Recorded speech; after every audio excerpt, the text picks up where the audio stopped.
Hey, folks, welcome back to We Watch the Movie. I'm Mike. I'm Jay. And tonight's going to be fun. I can't wait. Oh, it's going to be so much fun. Oh my God. I'll show you what's under these drawers. I don't want to see that. I don't want to see that. You're going to see it. It's so angry. You it's need so to ugly. know. You need to let the boy watch. Why do I sound like a ghost that's going to like haunt you with my, flashing my wiener? That's something that I would die and you would, I would be haunted by that. That would be the last images I would take with me as I went to the afterlife. It's like a crusty old dried up wiener. It's like he flashed his wiener and he dingle dongled it in my face. And that's the last thing I remember. I know that's the last thing I remember. It's like, hey, you at the pearly gates, you like in like City of Angels when Nicolas Cage, he was like, what was your favorite part? When he was asking the little girl right before he took her to heaven. You remember that part? And he was like, what was your favorite part? Mine would be like, oh yeah, it wasn't my favorite part, but the last memory I have is a dingly dangly dong just flopping in the fucking wind. Let us know if the sound and everything's okay, guys. We're trying something new tonight. We're gonna do some trailer reactions live, but I think we finally have it figured out. I think. Maybe, possibly, probably not, but we're gonna try it anyways. Yeah. Tonight we're gonna react to Malignant, James Wan's new horror film, Jackass 4, Jackass Forever, and Demonic, Neil Blomkamp's new horror film, which we haven't seen the trailers for any of them, and we're going to talk about some Halloween kills afterwards. It's going to be a good time. Good time. I like it. I like it a lot. It's a huge show, a king-size show. And there's a little bit of Batman news to talk about, too. Wait. Can you fly, Bobby? Can you fly? Oh, God. No, Terrence. Not again. Before we start the show, I did have a missed super chat to get to from Cody Buchanan. He had said he is going to Chicago's Flashback Weekend. Will you guys be there? Would love to meet you guys in person. I would buy to get your autographs, LOL. Going to meet Nick Castle, James Jude Courtney, Tobin Bell, and Shawnee Smith from Saw, Kane Hodder, Christopher Nelson, and Sandy Johnson. I didn't know Christopher Nelson was going to be there. Holy shit. Damn, man. It's like you're meeting everybody. Like, Jesus Christ. That's a huge itinerary. We don't have plans to be there. I know our buddies at Slash and Cast are going to be there, and they were trying to talk us into going. There's just a lot of stuff going on. But never fucking say never. Might just be sitting around one day with our thumbs up our butts and be like, hey man, let's get in the car to go to Chicago. Fuck it, we'll be there. But it's very, very, very unlikely, I would say, just due to the. So we were just sitting around on our rooftop and we were smelling a lot of paint. And then we were like, let's just go to the Windy City. And I was like, that's a good idea. And we got into my mom's Volvo and we drove nonstop. So, yeah, it's always a possibility that we might meet you in the Windy City. Maybe we'll buy you a corn dog. That would be cool, though. It would be awesome. I've never been to Chicago, but that would be cool. I don't like Chicago. I know I don't like Chicago. I was there once and it was awful. But it's not actually in Chicago, I think. It's like Rosemont or something. So maybe it's on the outskirts. So I don't know. Well, I know, but it sounds like a lovely place, Rosemont, but it's probably opposite. It's probably the most terrible place. If it's called Rosemont, it's probably like a demilitarized zone. I'm from Kentucky. I can't deal with those Chicago streets. I'm not hard enough. Ramley Movie Takes. First super chat of the night. Thanks, buddy. Says it's a Sonic greenery and Wham kind of night. Sonic greenery. He's got that wacky tobacco is what's he talking about. He got that giggle bush ready to go. Mm-hmm. Mm-hmm. I like it. Did you know that that's illegal? Is that well? Some places. If you had said that, if I were a police officer, like, wait, is that code for marijuana, son? I don't know what you're talking about. He's talking about he's got somebody named Sonic in the car. I think he's on that marijuana. Dope Ender, is he in the trunk? By the way, you would never have to charge. We would never charge you for our autograph. We would just give it to you. If we saw you, come up, we'll take a picture, sign an autograph. We will not charge you for it because no one should have to pay for our autograph. No, honestly, if you walk up like sign this, like, oh, is this a summons? Better late than never. I was expecting it. We'll just be happy you don't try to hit us. Colton Candler, thanks, buddy. Hey, guys, I started a Wham Fam Fantasy Football League with some of the Wham family and got to ask if y'all would join. It's just for fun. We have one that we do on our Patreon. We do a Patreon football league, but if there's still room, fuck it. I'll do that one, too. Did you do the Patreon league, Jay? No, I only watch soccer. No, I like football and I like my team's New York Giants, but I just don't consistently keep up with it enough to keep on a fantasy football team. So usually I've been in leagues before where we've had people in the league before and they know I'm not really playing and they'll just like fuck over other players by like making or asking me to trade players to them. It's this whole back. It's like the movie Casino in fantasy football in the league that we've been in before. It's like, don't you ever go over my head again. You'll exist out here because I made you. he's talking about the league that me and him are in, which is a couple of close friends, and like, yeah, he never fucking sets his lineup, and then sometimes he still wins games, and then he trades his players to other people who are playing. I'm like, fucking stop, Jay. Yeah, dude. He's like, he asked me for it. That fantasy football league that we're in is more cricket than Conor McGregor's foot. There's a lot of backdoor politicking going on there. Mike Garcia, thanks, man. He says, I love you guys so much. It's my birthday today. Hey, happy birthday, Mike Garcia. Woo! Hope you had an awesome day, dude. We'll try not to ruin it for you with our shitty live streams. But happy birthday, dude. Seriously. Janae Wilson just had a birthday. Huge member in the Wham community. Happy birthday, Janae. Birthdays are awesome, man, until you start getting old. And then they're like, I don't want my fucking birthday. The other day, I thought I was a year older than I was, and I got really scared. And then I realized I'm already real. I'm 3 years off 40, and now it's like another year, another day. It's always shitty. I don't want to celebrate. Oh no, hey. Yeah, I don't like it. Somebody's gonna be an asshole. You're 40, and they're gonna bring you like all those candles on your cake. And I'm like, God, I fucking hope you have a terrible diarrhea in your pants in church. Berto075, thanks, man. He says, sup, guys. Jay, did you see the Rick and Morty episode recently? They spoofed Hellraiser. I didn't see that. Yeah. How are you going to spoof him, though? He has chains. He'll kill you. No, I didn't. That sounds cool. Honestly, I don't think I've ever really watched a Rick and Morty episode. I know. I don't think I've ever watched one, though. But, I mean, that's cool. I like it when they horror icons make their way onto any kind of, like, cartoon like that. I think The Simpsons have spoofed a few, like Nightmare on Elm Street, Friday the 13th. I always think that's cool, but I haven't watched it. Treehouse of Horror used to be really dope to watch. Yeah, Treehouse of Horror, years. But that's all fun. All right, you know what? What I like to do sometimes is just get real nice and pissed off early in the streams, which is probably what's going to happen when we try this and it doesn't work out technologically. But let's go ahead and try to do this fucking trailer reaction. You want to do Malignant first? Yeah, that sounds wonderful. Let me just pull up the old iPhone here. I mean, Android. And see what we got going on. See what we got going on. Cody Buchanan says, are you guys excited for Freak Out Ryan Reynolds? Have you seen the trailer for it? Are you going to do a trailer reaction for it? We're not going to do a trailer reaction for it because it's been out for so long. I'm a fucking huge Ryan Reynolds fan. He's probably at least in my top 3 favorite actors working right now and maybe ever. But it looks okay. Like the movie's not like my most excited I've ever been for a Ryan Reynolds movie because it just kind of looks like, I don't know, it just looks all right. But I'm sure it'll be great because he's fucking awesome. Ron Reynolds is married to lovely Blake Lively. Okay, keep your dick in your pants, asshole. He doesn't want you. You talking to me? He doesn't want you. Yeah, I will touch his lips with my. He doesn't want you. I saw his Instagram. I saw his Instagram when he showed his manly arms and the veins were just popping out when he was working on his truck. I've been thirst trapping Ryan Reynolds since Van Wilder days, buddy. Okay, before apparently that's what. Seriously. That really did happen, though. Apparently, that he I don't know if he meant to do it or not, but I guess Blake Lively made fun of him. I mean, jokingly, obviously. But he took a picture of him like having his arm out, and he was like changing something, and you could see all of his muscles and veins popping.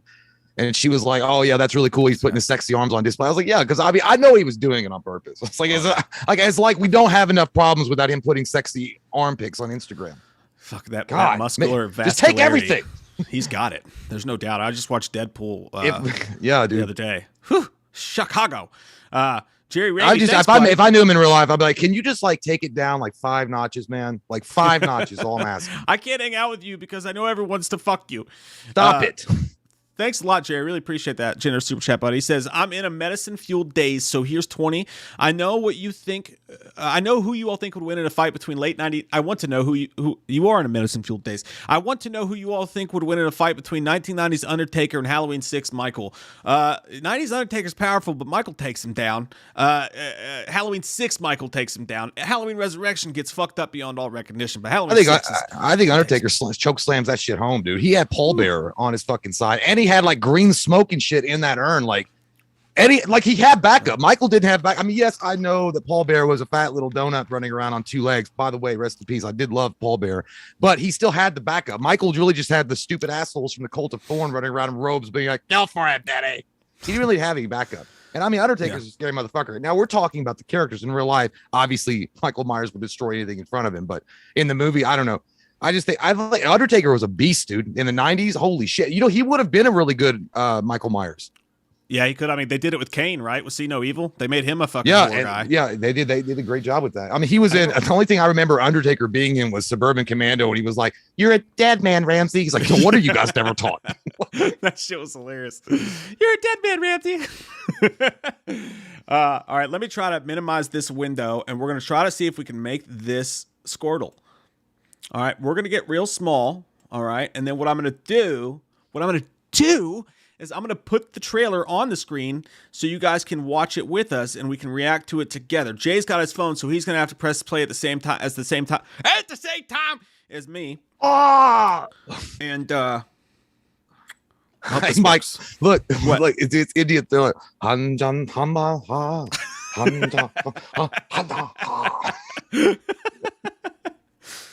You guys ever seen Indian Thriller? You got to check it out on YouTube. That's just the funniest thing of all time. Oh, man. I got a fucking good feeling, Jay. Well, it's going to fucking work, dude. I can feel it's going to work. It's going to do it. It's going to do it. All right. Oh, this is the Jackass Forever trailer. I pulled up the wrong one. We go here and a little bit of that. All right. So what we're about to try to react to, God willing, there's no echoes or dumb shit that happens. We're going to try to do our first correct and appropriate live trailer reaction with no fucking technical fuck-ups. We met like an hour and a half ago trying to get this shit to work. It better fucking work. Don't fuck me on this, Tony. Don't fuck me. Whoever fuck me, Tony. Thanks, Chi-Town Horror. Appreciate it. All right, here we go. Jay, let me know when you're ready to press play. I'm in ready. Sucking, fucking, and touching. Okay. I'm having visions. Ooh. This is the new Tool album.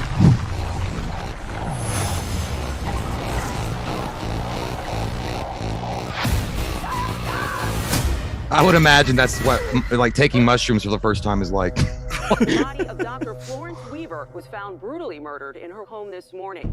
Did you know her? No, but I saw her die. I'm seeing things. Ooh. I don't like it. I don't like when they do the zoomy.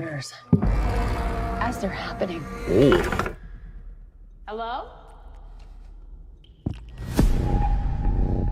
Why do they gotta make the fucking water drops sound so loud? Just stop it. I think he's someone from my past.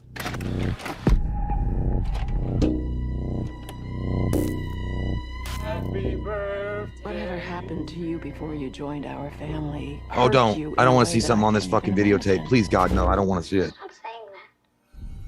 Oh, fuck! What are you talking about? Oh, shit, dude. Goosey bumps. Gabriel? Is he your imaginary friend? Gabriel, go back! He's the devil. What is it? Oh, dude, I thought I saw something in the flashy of the screen. Samara. Fuck this, dude. I'm not watching this movie. Oh, it's in the camera. Oh, God! Like a dirt devil! Whatever it was. It's bad. Oh, Herky Jack! Oh! Fucking creepy to cut me. He killed again. He's getting closer. Oh. He wants to talk to you. He wants to talk to Danny. I don't want to. Dimitri, why you do this to me, Dimitri?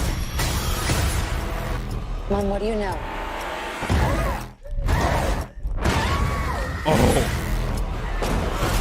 Oh, shit! Okay, now I'm kind of getting back into it.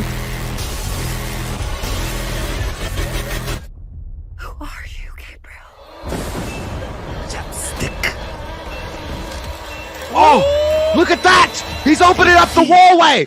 The wall! Yeah, kiss me. Give me a kiss! Kiss me. Oh man, that is cool. I like it. You know what? At I first, I like was like, it. I was saying it was too scary, and I'm like, I'm not gonna watch this shit at all. Fuck that. And then when it got into more of the superpower stuff, I'm like, I kind of like that. So it might be one of those high octane horror movies that I'm into versus like something that's really atmospheric and creepy, super creepy, where it's like all herky jerky every 5 seconds. So I like that. That's okay. It's kind of like that Possession, that movie that you got scared of in the theater. The Possession. The Possession. Yeah, I like that one because it was just all like kind of more action in it than horror.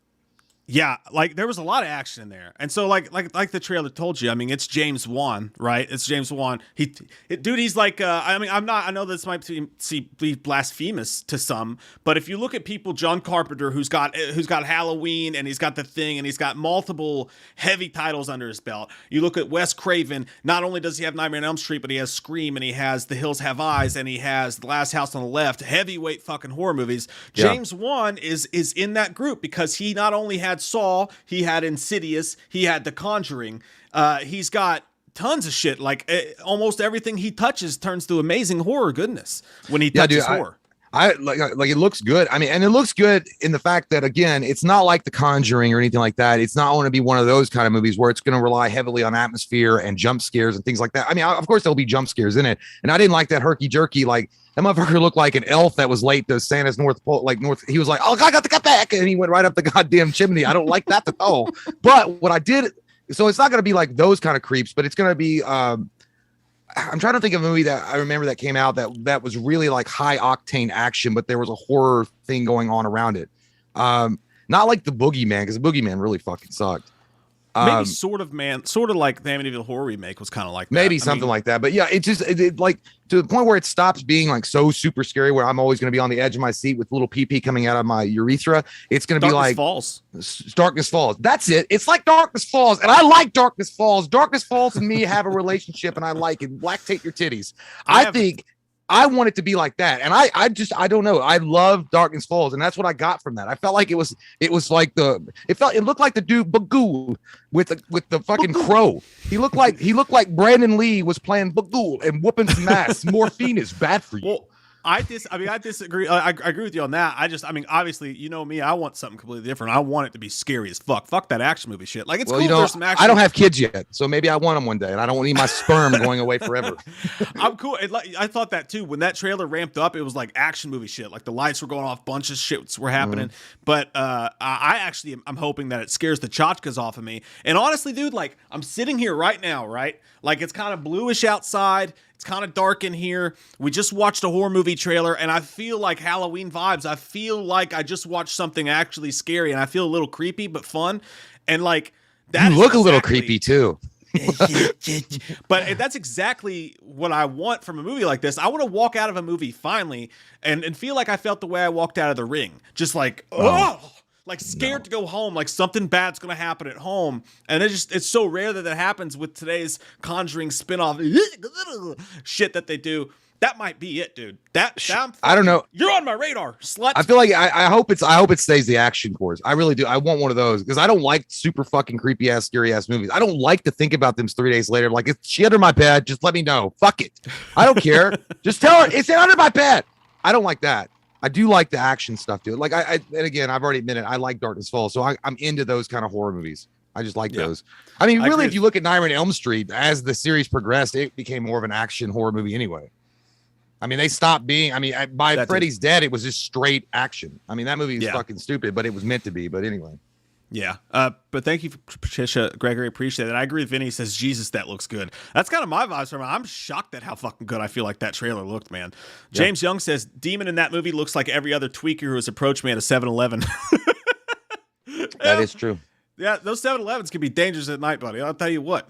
What was that weird thing? Like, it popped up as a shadow and it had like a hook arm and it like stuck it into someone's brain. That was the guy. And then it was walking backwards up the fucking chimney. I know you hated that shit. I thought the movie looked good, but I think it looks good for the other reasons I don't think people are realizing. It's going to be straight action, and I'm okay with that. I think the first 20 minutes scary as fuck. The rest of it's just like her running away and fighting him. But I think the thing is called, I don't know, maybe the Malignant Evil. So I mean, it's called Malignant. So they're probably talking about, like, I would imagine something like the Bagul thing. I don't know.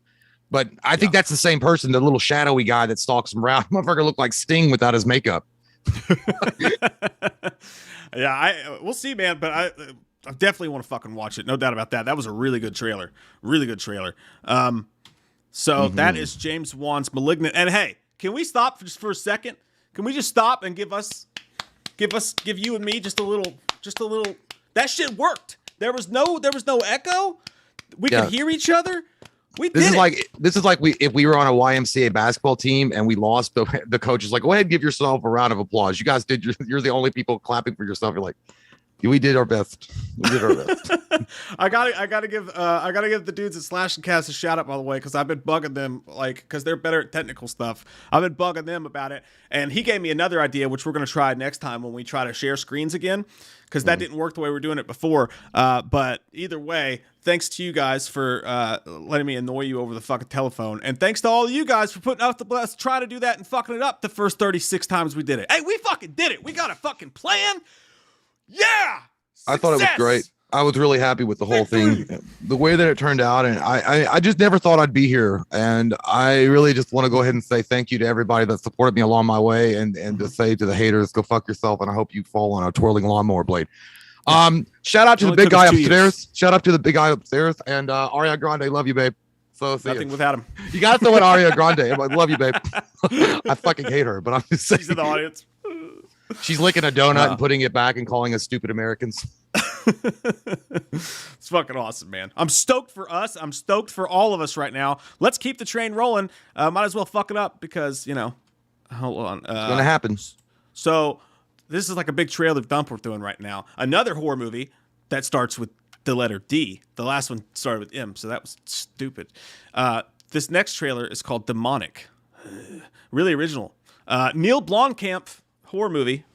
That was a guy that a lot of people assumed he was going to get the Halo. When they were really interested in making Halo, they thought that Neil Blomkamp was going to be tapped to be the director. Yeah, and Alien. He was going to do Alien. Like, that was I like Neil Blomkamp. Rocked and ready to go. I do too. District 9, awesome. Chappie, Elysium. I still haven't watched Chappie. Like Elysium was all right. I think you might like Chappie. I just didn't like the rappers that they had in there. They had these really annoying, like, I don't know who they were, but they fucking ruined it for me. By the way, Demonic is when you said Demonic, do you know that Demonic is the name of the? I know you probably don't remember this, but Grandma's Boy. It was the game that he was working on that got stolen by PJ, but it was with a K. Right. It was called Demonic, yeah. And he goes, "It's my grandson's video game."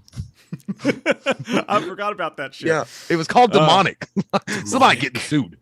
Demonic.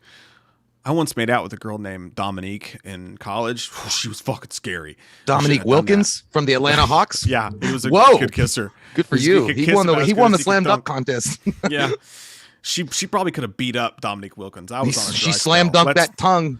Let's not talk about her. Oh, Jesus Lord. Anthony Fitzgerald says, hey guys, what do you think about the rumor that Scream 5 recognizes Halloween in the new movie? Hey, Jay's the fucking one who came up with that idea. I mean, he had a I forgot about that. Well, I didn't think it was ever going to happen because they're in two separate universes. It won't because they are, but I guess they just recognize it apparently as a rumor going around.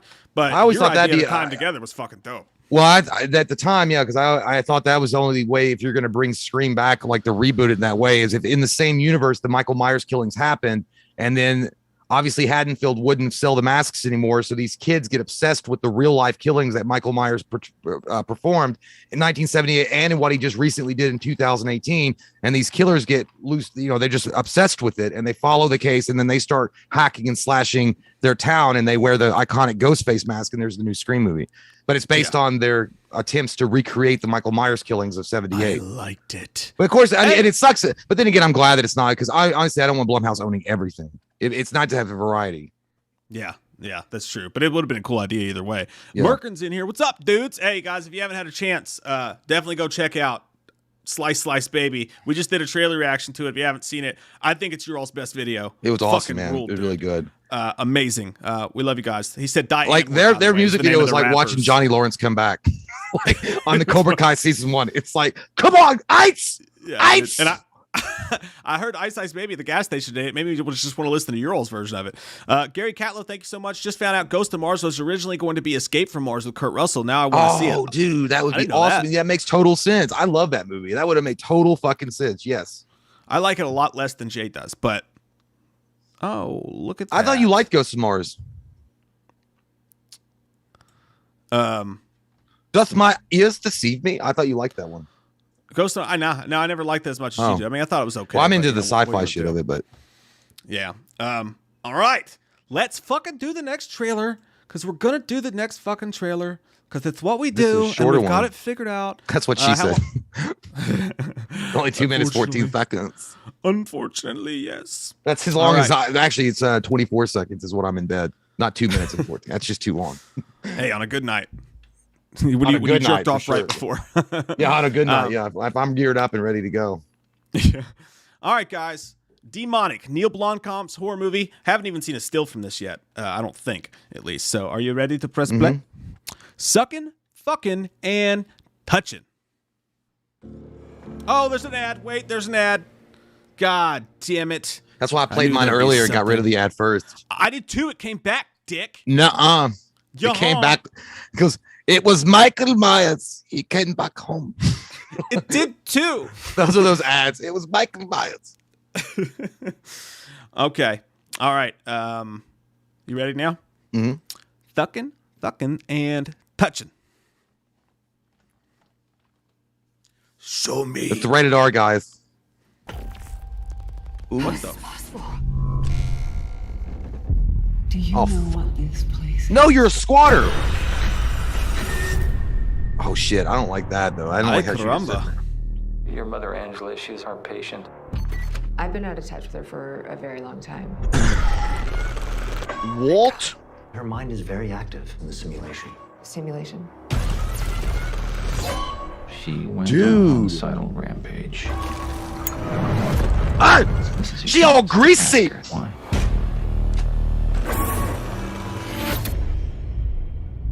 Dude, it's like The Sims. She's in the fucking simulated reality. You have to go. You have to go. Guys, Oh god, those graphics. This Xbox One is great. What are we doing? No. Just wait.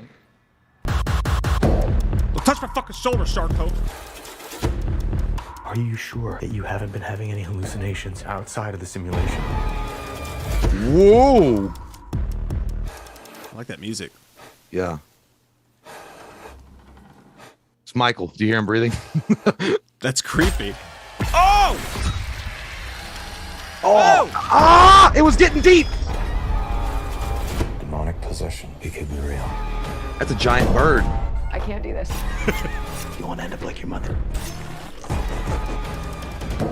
The Vatican has been funding a black ops unit using priests like soldiers. Oh, dude, that guy. You know that guy's gonna fuck it up. He's got a cross tattooed on his back that's burned into his skin.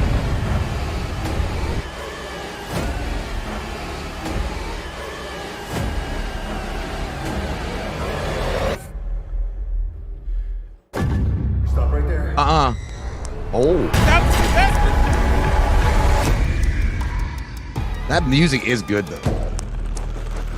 Oh, I don't like that sound. It's like, you know what that reminded me of right away?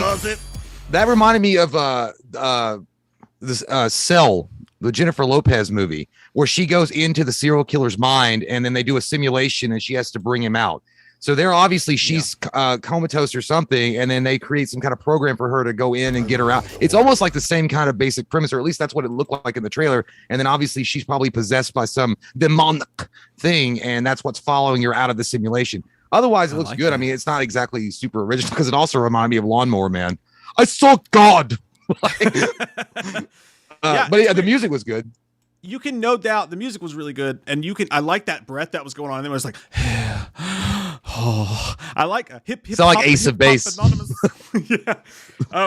But I don't know. Like you could definitely tell, even though it's a horror film, you could tell it is Neil Blomkamp. Not just because Charlton Copley was in there, but just because he still managed to find that mechanical, like 8-bit fucking weird feel, and he managed to fork that in there like a spork into mashed potatoes at KFC. He managed to get that feel in there. And one of my favorite things about certain directors, it's one of the reasons I love Rob Zombie, even though I also hate Rob Zombie. I love a director who you can always tell it's their movie without knowing it's their movie. And Neil Blomkamp is like that. It just gets me excited to see what they're going to do next. Like an athlete figuring out a new dunk. But Yeah, he put his stamp on there, just like when you go to McDonald's and you get one of those, breakfast sandwiches and they got the little M on them. Those little waffle sandwiches, they put their stamp on it. You know who it's coming from. They brand their meat. I'm going That's to brand right, my they do. meat later. I've already got it done. Will you come over and brand my meat for me? I won't do it. I can't get. I can't close. do it myself. I don't have I the won't wall. do I it. can't do it. Okay, well I might. Sweet. Okay. See you Saturday. So what do you mean tonight, idiot? I don't know, like the other world, The Sims, NBA 2K, NBA 2K My Player Life thing that they Yeah. did. If they're going to try to make that creepy, I wasn't really creeped out by it. It was interesting, but not scary. And then again, I don't want people to get all mad about it. And again, it could be a great movie. I'm just saying it's not exactly original. And I know you're gonna say, well, everything's been copied it one way or another. But I mean, literally, they do the same fucking thing in Cell. If you go back and watch that movie, Jennifer Lopez, they create a new technology that allows them to go into the dreams of these serial killers or other people that are comatose or had tragic pasts, and they can pull them out. I think we did a review on it. It's a great movie. It's really underrated. Actually, it's a horror film.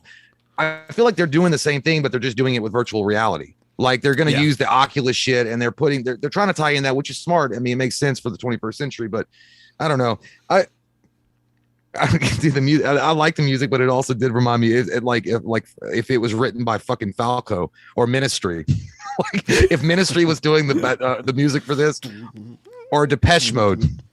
It's Depeche Mode. I like that, but I don't know. We'll see what happens. I'm more impressed with Malignant than this. Demonic just seems like when it said IFC Films, it kind of, like when you get those like horror movies all in one collection in Walmart, and sometimes you get a really good gem out of it. It looks like that. I'm not saying it's gonna be a terrible movie, but it also looks like something that could go straight to DVD, and it would probably get a good cult following, but I don't know if it's gonna do very well in the theater. But I could be wrong. I do wonder if it's going to go to theaters, if they're planning a VOD for this. I imagine it would probably go to theaters. I mean, I don't know how well Chappie or his last movie did. It's been a while since we've seen anything. I think Chappie did pretty good. I don't know. I can't remember, but I do know that it looks good. I have to watch it. I have to watch it and see if it's going to be good. So I know I'm going to be there watching it. I mean, I definitely think that Malignant looks better, but I am curious as fuck about that black demon in the closet and like it ripping her arm open when she's under. That's gross. Whatever. Yeah. I hope I don't get lost in the technical stuff, and I hope it's not trying to be too edgy with that, but I think it looks pretty good. Baby's black balloon makes her fly. That should be where the credits roll. Yeah, that was Goo Goo Dolls. I never heard the song. I just know that they have a song called Black Balloons. Yeah, that was what it was. And you're not thinking about tomorrow because you were the same. They should have that going to the credits. Huh? No, that's old, dude. Is it really? That's an old ass song. It was definitely post Iris, though. Yeah, it was after Iris. It was like, I think it was in the early 2000s. Yeah, when they became like Karen haircut alt rockers. Yeah. For sure. Marcus GTA VCar Stunts, very much appreciate that, my friend. Thank you. And Anthony Stamp says, do you think people are setting their expectations too high for Spider-Man No Way Home and it won't be able to live up to the hype?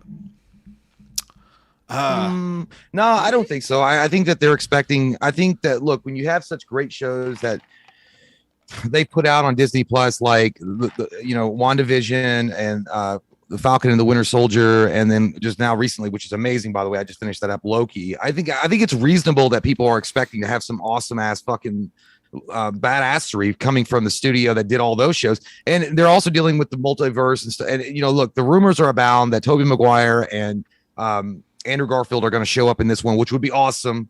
I think they are. I think it's already confirmed. I know that Doc Ock is. So I don't think it's unreasonable. I think that with a massive studio like Marvel, that they literally say, "Here's my big dick wand, and I'm going to make money with it, and I can just throw whatever I want at the wall, and people are going to praise it." Yeah, take it up your ass, Wanda. Shut your mouth. And also, but to be honest, I'm not even putting that much pressure on the new Spider-Man, because Spider-Man, it's cool, man, whatever. I still like Tobey Maguire myself, but cool. Tom Holland is a great Spider-Man. I want to see the Doctor Strange movie, In the Mouth of the Multiverse Madness, or whatever it's fucking called. I can't even say the title. Your mouth. Yeah. Mouth. Yeah.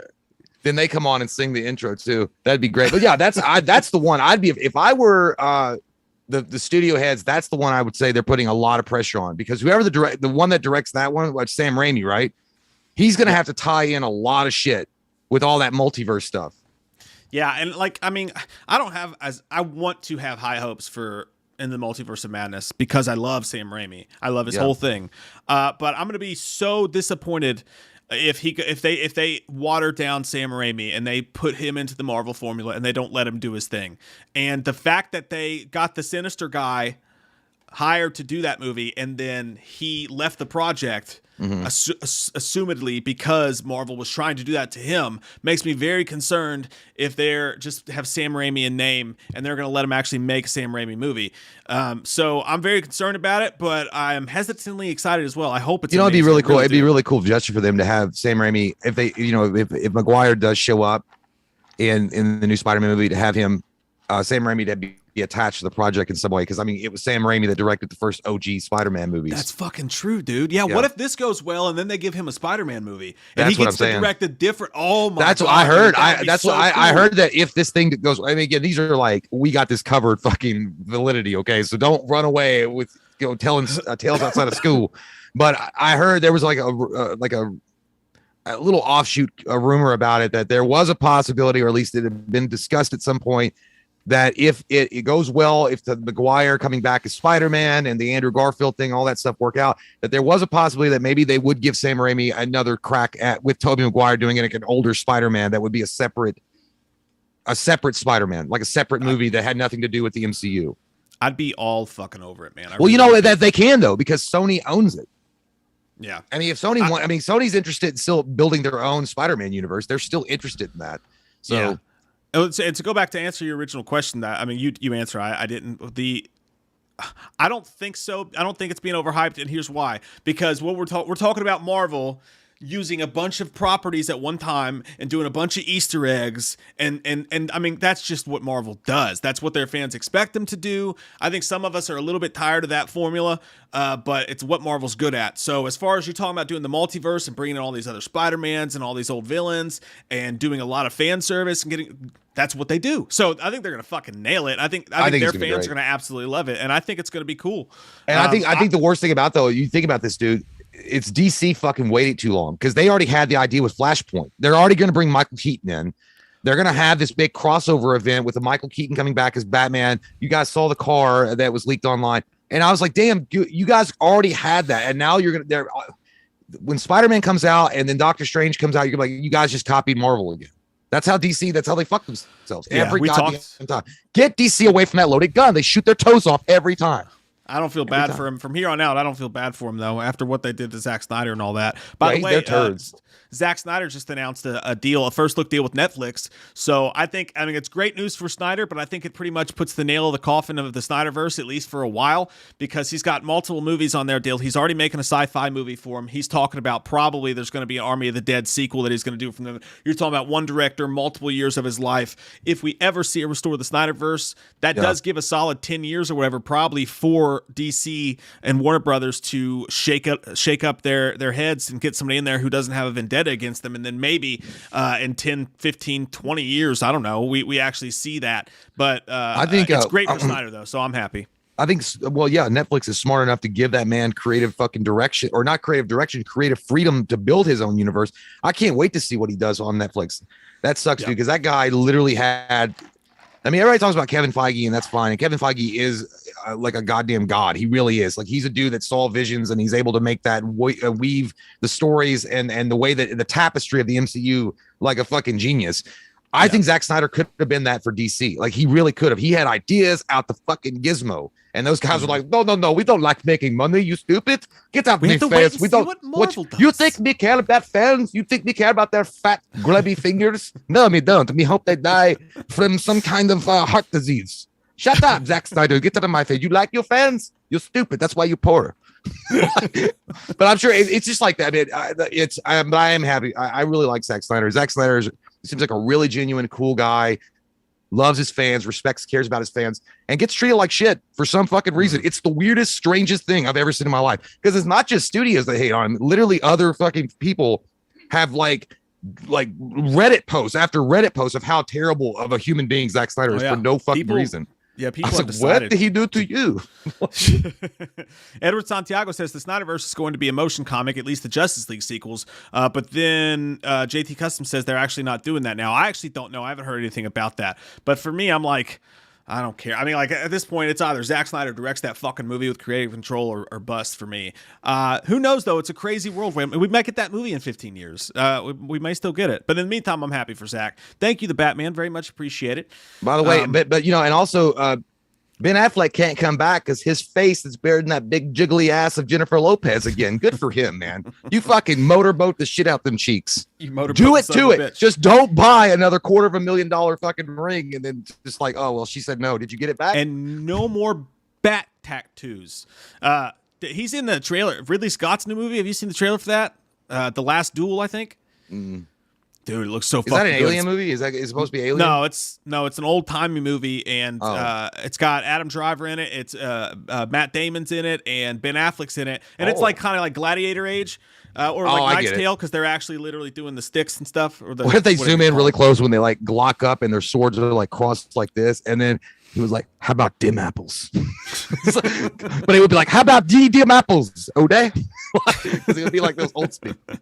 It's weird, man. You got to see the trailer for it. It looks really good. But Ben Affleck has like dyed straight blonde hair and like a blonde beard and like those weird like soccer God. kid bangs. He looks That weird. reminds but me. It's Look, fitting every for times. every fucking boy band heartthrob in 1996. Yeah. That's exactly what they look like. You know, that reminds me of when Colin Farrell dyed his shit for Alexander. Talk about Yeah. a letdown of a movie. I thought that movie was going to be badass because you got Colin Farrell and Angelina Jolie, and it was fucking terrible. What a terrible movie. Yeah, I didn't even try to watch it. But I know that I'm going to see that one. But it comes out the same day as Halloween Kills does. But I yeah, guess all right. I don't know. Then I'm torn. I don't know which movie I might see. That's what I tweeted today. I was like, I'm going to see. Oh, I just fucked that up. I did not mean to do that. Whoopsie farts. I'm going to see Halloween, obviously, and then I'll probably go see Halloween again the next day. But then the next day, I'll probably go see that. It's going to be a nice week at the movies for me that week. But all right, you want to watch Jackass Forever? Show. Let's see what this bitch about. All I'm really right. excited for this one. It's weird because when comedies and stuff come out, Hey, is Bam in this? Oh yeah, no. he's not in this. It's weird too because when these movies come out, nobody really gives a shit about our opinions of them. But for like comedies, but when this came out, we had a bunch of comics. Like, you guys are gonna react to this. You guys are gonna react to this. So I'm stoked to see what it's all about, Steven. Well, I mean, it's you like this is usually Mike and I after about, I don't know, 10 beers on a Saturday night after we're done filming. Go, let's just do all this crazy shit. Hey, would it be weird if I let a turtle like bite my wiener? Like how like literally like, we talked the last time. He was like, how much money would it take for you to like have both your hands behind your back? Would you let Mike Tyson punch you with all of his strength for, you know, how much money would it take? And Mike's like, I'll do it for $10,000. I was like, you're fucking dead.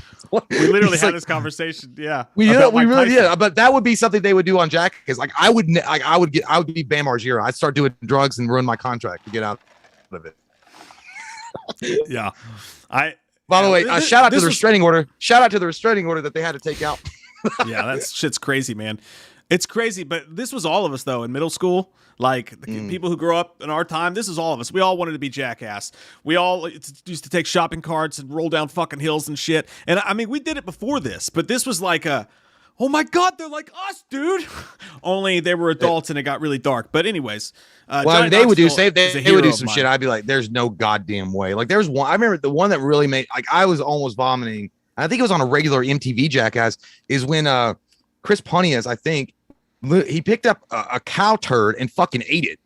Like, cause he was gonna give him $50 and he I mean, you could see him, it was dry turd, and he picked gross. up a cow patty and bit into it. It was in his teeth. Oh God. Dude. And then I think another one where that's what it was. Chris Pontius drank horse ejaculate. He drank horse cum. Yeah. I And he remember that. was like, he looked at the camera. He's like, there's only a few things in my life that I've ever been ashamed of, and that's when I was like, yes, I bet you are. You drank horse cum. Hey, that kid, we both know this kid. His name rhymes with Aki Blobel. I don't know. Noble. Oh yeah, that guy. We were at a field party once in the middle of nowhere, and there was a dead cow that just happened to be in the field, and somebody gave him $20 to suck the dead cow's nipple, and he did it. Good for him. Did it. What He a stand-up sucked the American dead cow's citizen. nipple. And I wanna be an American. It's a real Toby Woo-wee. Keith song right there, buddy. I Get it. got in a wreck on my way to see this. Me and like Did six of you my fly and friends. suck a nipple? Like six of my friends were packed up in my Jeep, and I got my first wreck driving as a driver because we hit this dude. They're like, slow down, dude. I'm like, I got it. We're on our way to see Jackass. I hit the guy, and I didn't hit him hard. I dented his fucking bumper. And he gets out, and he's got all this tie-dye Grateful Dead shit on. And I'm like, fuck, here we go. We're going to call cops. I'm in so much trouble. And he gets out, and he's like, I was like, yeah, man, it's pretty bumped there. My bad. He's like, no, you know what? You're good. You're good. And I was like, you don't want to like call the police? He's like, no, it's fine, man. No big deal. Have a good one. And he got in his car and he like sped away. I was like, that motherfucker had drugs on him. And I got so out of that shit. Or secretly, you did not know that he actually had been sucking on a dead cow nipple that he had stored next to him in his passenger side seat. He was a cannibal. That's embarrassing as well. That's embarrassing as well. Yeah, but I think that, well, I've only had that happen. I only been in one accident hardcore, and I slammed into this dude. There was no damage. He was an older guy, and he got out of the car. He was like, "You go okay, buddy?" And I'm like, "Yeah, I'm good." He was like, "Looks like there's no damage. I think we could go on our merry way." And this dude was like 68 years old, and it was like I slid into him. I was with Cody, and nothing happened. I mean, he was like, "Well, there doesn't." He goes, "We'll get on our merry way." It was like a scene out of Andy Griffith's show. Like, it was just so wholesome and nice. I was like, "Thank you, sir. Thank you." And he was like, "That's no problem, buddy. My name's Jack." Like, I was like, "Oh, I'm Jonathan. Nice to meet you, sir. What's your last name?" Mehoff. Now get on your knees and suck my dick. I knew it was too good to be true. He was too nice of a man. Go to your happy place. All right. Anyways, that was dark. The guy hawked at my burger. What'd you expect me to do? All right. Are you ready? Yes. Tell me 2 times if you're ready. Say it to me. What is it? What? Are you Jackass? You ready to press I'm ready. Play? Yeah. Okay. All right. Sucking, fucking, and touching.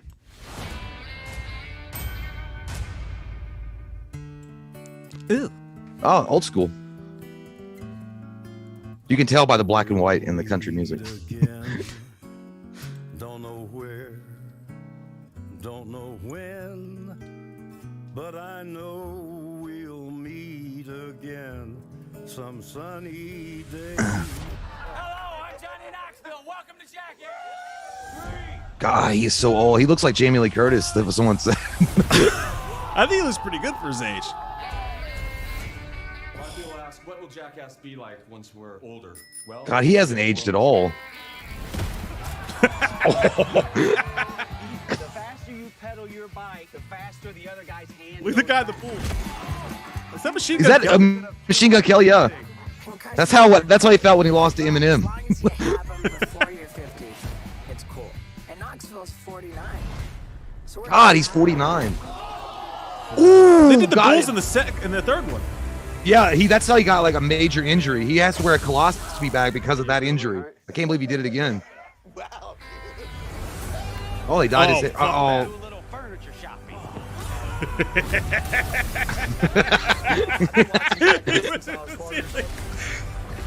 Oh yeah. Oh no.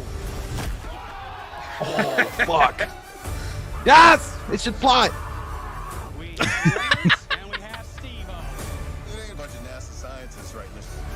Oh, I know him. What did you guys do to Eric? Ooh, fuck that.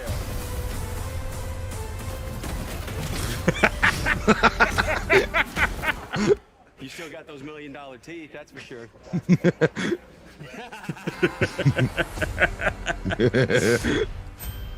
Man, that's gonna be awesome. Up for failure on this one. Aaron, oh yeah. I'm trapped, and you're putting honey on me and. Oh shit. Salmon? Is it a bear? Fuck that, dude. I saw Winnie the Pooh 300 times. Don't kill me. Dude, that's gonna be fun as shit. Yeah, I can't wait for that. Like, that's just. I think the opening was perfect. It's like, how long's it been since you got with your like friends of old and like hung out and just laughed? That's all that movie. That's what that'll be. That'll just be a great time overall. Yeah, man, no doubt about it. I'm really pumped for that because, like, you know, it's hard for me to imagine that that's gonna feel forced and fake because. Like so many movies like Dumb and Dumber 2 where they go back and they do it again and the magic's just gone. It's the same group of dudes and they're actually doing shit and they're actually in there doing it. So if anything, I think it's going to be even funnier because they're older and that shit's going to hurt a lot worse. And half of them are sober now. That's what I was saying, dude. The one with the bull, for example, Johnny Knoxville, I think he was on, I don't know what interview he was talking about, but that one, the last time he did the bull thing, like fucked him up real bad. Like he's literally had like a puncture wound. Like he said, he has to wear a colostomy bag. Even now, and I to see him do that again was holy fuck, because he broke like I don't know what I mean. He's like I think that's what he said. He said that was the worst injury he ever had. I was like, yeah, your dick almost got rammed off. I would imagine that's probably the worst one. It's crazy, dude, because that I think it was Jackass 3 when they came back. And a lot of the dudes didn't seem like that hardcore into it if you go back and watch it. Johnny Knoxville was out there in that movie to prove a fucking point. And if you go and watch that, specifically the bull scene, he just kept going back out there and back out there and back out there, even though he was getting ripped apart. And like there was just something you could see, like I don't know, it sounds stupid or whatever, but you see like a football player, a basketball player, and they just have a look in their eye.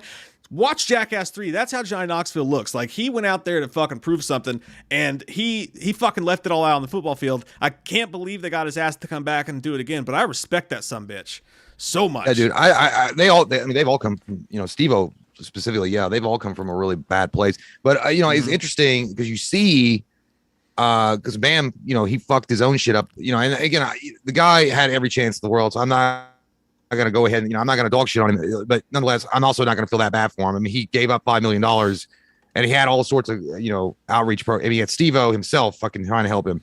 Anyway, the point being is interesting is at the beginning of that, you notice that, and I wonder if they're going to show like a montage of when they first started, if they're going to cut out all of Bam's shit because they would have to pay him. Yeah, they probably just won't have him in there at all, I'd say. Because I would say they would have a Ryan Dunn memorial or in memorial, whatever for Ryan Dunn, like do something nice for him, but I think they'll cut out everything for Bam. The shot that you saw when they were going off of the treadmill, like I remember that shooting had to be halted because like a couple of them like broke bones or shit like that, or actually were hospitalized from it. So and then one dude I saw got bit by a shark. Yeah, I saw that. Yeah, I heard about that. I didn't watch it, but it's going to be pretty intense. And huge shout out to Steve-O too, man. The shit that guy had to overcome. If you look back at where he was back in the day when he was huffing those nitrous things, and they had that True Life special or whatever it was, to where he is now, and he's actually sustained his sobriety and is doing well. Fucking happy for that guy. Clinton said that was just for the trailer, Jay. I think it'll probably be at the end, bud. I think they'll probably, if this is the last time they're ever doing it. So I think that they'll have a montage at the end where they're all showing old clips of when they started. That feels like a good send off to them. And that's what I'm saying. Yeah, well, they're never coming back to do it again. Like this is the finale. They're never coming back. I mean, like they said, Johnny Knoxville's 1 year off 50 years old. He's not going to be able to keep doing this. So if they go back and they show a big montage, black and white versions, that's what I feel. That's how you send off the show. And there's no new Jackass crew. I haven't seen any new people that stepped. I don't even know if MTV would allow it anymore. I'm shocked. I'd be shocked if they would. It's crazy. They did that Floribama thing with those dumb idiots, but it's never been the same since. Gary Catlow says, but they had a good run, dude. They not only did they have the Jackass, but they did the Bam show, and then they did several spinoffs. Some of them were good, some of them sucked, but they made a fuckload of money on those shows, man. Gary Catlow, thanks so much, says there are 2 posters of Tom Spider-Man doing a Toby Spider-Man pose in the gold lighting from the Sam Raimi movies, and the other one he's doing an Andrew Spider-Man pose in blue lighting from those lightings. So, yeah, they're gonna do some wild shit with that, Gary. Some wild shit. It's gonna be awesome. We don't hear Gary. I always think of Gary Payton. I was like, you played with Sean Kemp on the Super Sonics. The glove, the old glove. By the way, speaking of people who are never coming back to do their roles after an upcoming movie, we have on the other side of the break some really interesting Halloween Kills shit to talk about. So what I'll do now is release my penis live on air for the first time in forever. And that will be the end of the show forever. And it'll be our own Jackass finale as you watch a dirty little grub crawl its way on the screen and in the careers of both. Make sure you have your Zoom buttons ready. Okay, you got to get in there close. I want you to be able to see it. Yeah, it's pointless. Got to get in there close. Got a lot of bush covering it up too, so I don't really. Yeah, it looks like commercials. Looked like a turtle head in the middle of a big shell, in the middle of the Amazon forest. Oh man. But yeah, no, we'll take a quick break. It's perfect timing for it. But all together, man, all 3 of those trailers look fucking good to me. Jackass 4, I think that's gonna be like, that should be an event. Like we should go out and have drinks and go see that together. Yeah, that's what. Well, that's what we're gonna do. I think that's exactly what's gonna. It's not like we don't drink or anything, so it's gonna be one of those few times that Mike and I can get together to drink. Right. Because we don't drink when we watch movies or anything like that's just stupid. But I do remember the one of the best times we ever had when we went and seen This is the not This Is the End, World's End. That was fun because that was one of those same kind of movies. You're out with your boys, you're out with your friends, you're drinking, having a good time, laughing, and then you go out right after and drink some fucking cheap ass beer at Applebee's and watch Mike get sick off 25-cent wings. Do what, baby? Oh, okay. Perfect timing. Sorry. Somebody said, here we go with the trolls again. Who's trolling? Don't worry about it. Remember, we're not even going to fucking mention it. Fucking let them troll. Anyways, we'll be right back. Haters going to hate. Take a quick break real quick. We will be right back with Halloween Kills news, some Batman stuff to talk about, and whatever the hell else you guys want. See you in a moment. Bye, guys. Hey, guys. Welcome back to We Watch Movie. I'm Mike. I'm Jay. Halloween Kills update. Here we go. You knew this was coming, Pete.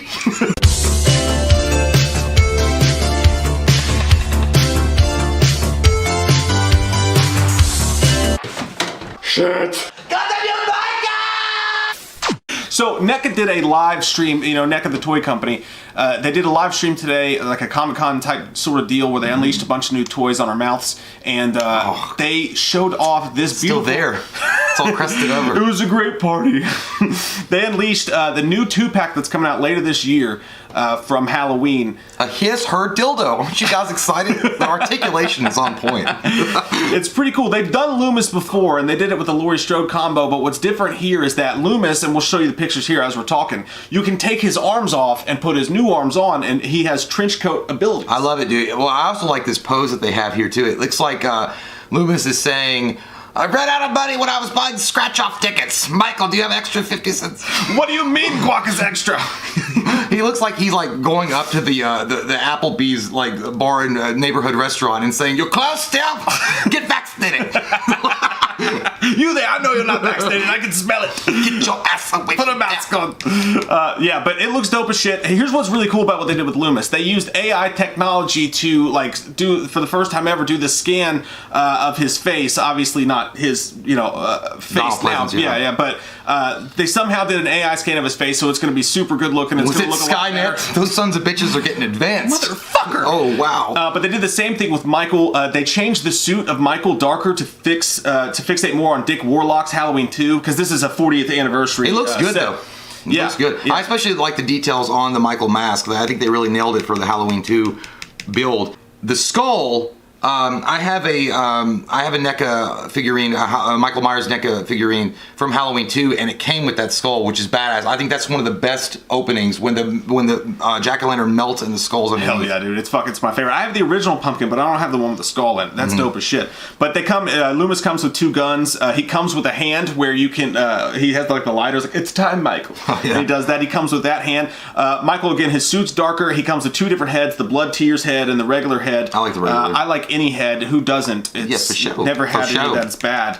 And so it looks dope as shit. I don't know what the price point's gonna be. The coolest thing, that is amazing. I think, like, I don't know if it's cool because it kind of looks like he sort of looks like an anime figure now. Like he's like Super Saiyan Michael. Yeah, it doesn't even look like he's really on fire. It just looks like he has reached the point of no return and he's activated all of his Super Saiyan powers and he's on fire.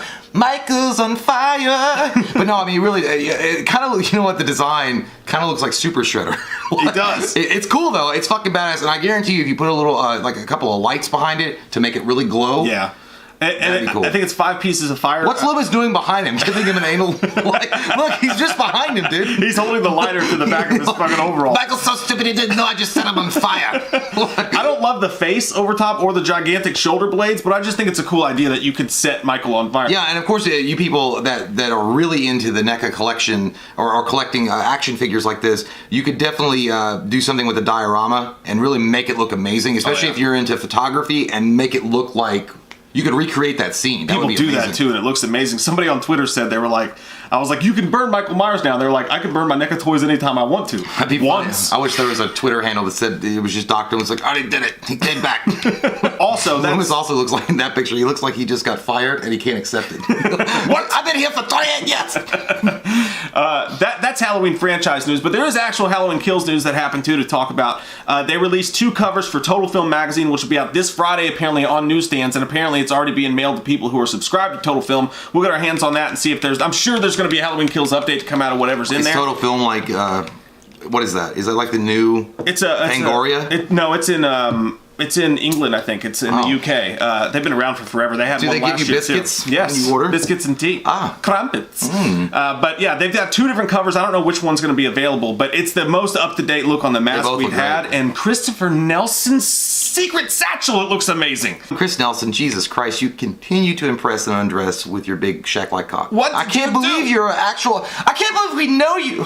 I talked to you one time on the Zoom screen. But it is amazing. It also looks like I think Christopher Nelson was inspired by, you know what, this is probably what he did. This is how he got inspired by this mask. He was going and he put some pizza rolls in the oven, and when he went to open it up, the one side of his face was turned, and he that fucking hot air just hit him right away and melted half of his face. He's like, that's the idea right there, just half that shit. But it looks incredibly good. Yeah, really Chris, is that what you do when you come up with your designs? Do you just put on a thong, light some candles, walk around the house making pastries? I could see Christopher Nelson like drunk and be like, son of a bitch, they don't know what they've got, who they're dealing with, and then he like drunkenly puts in the pizza rolls and he turns it to like 600 degrees Fahrenheit. I've got it.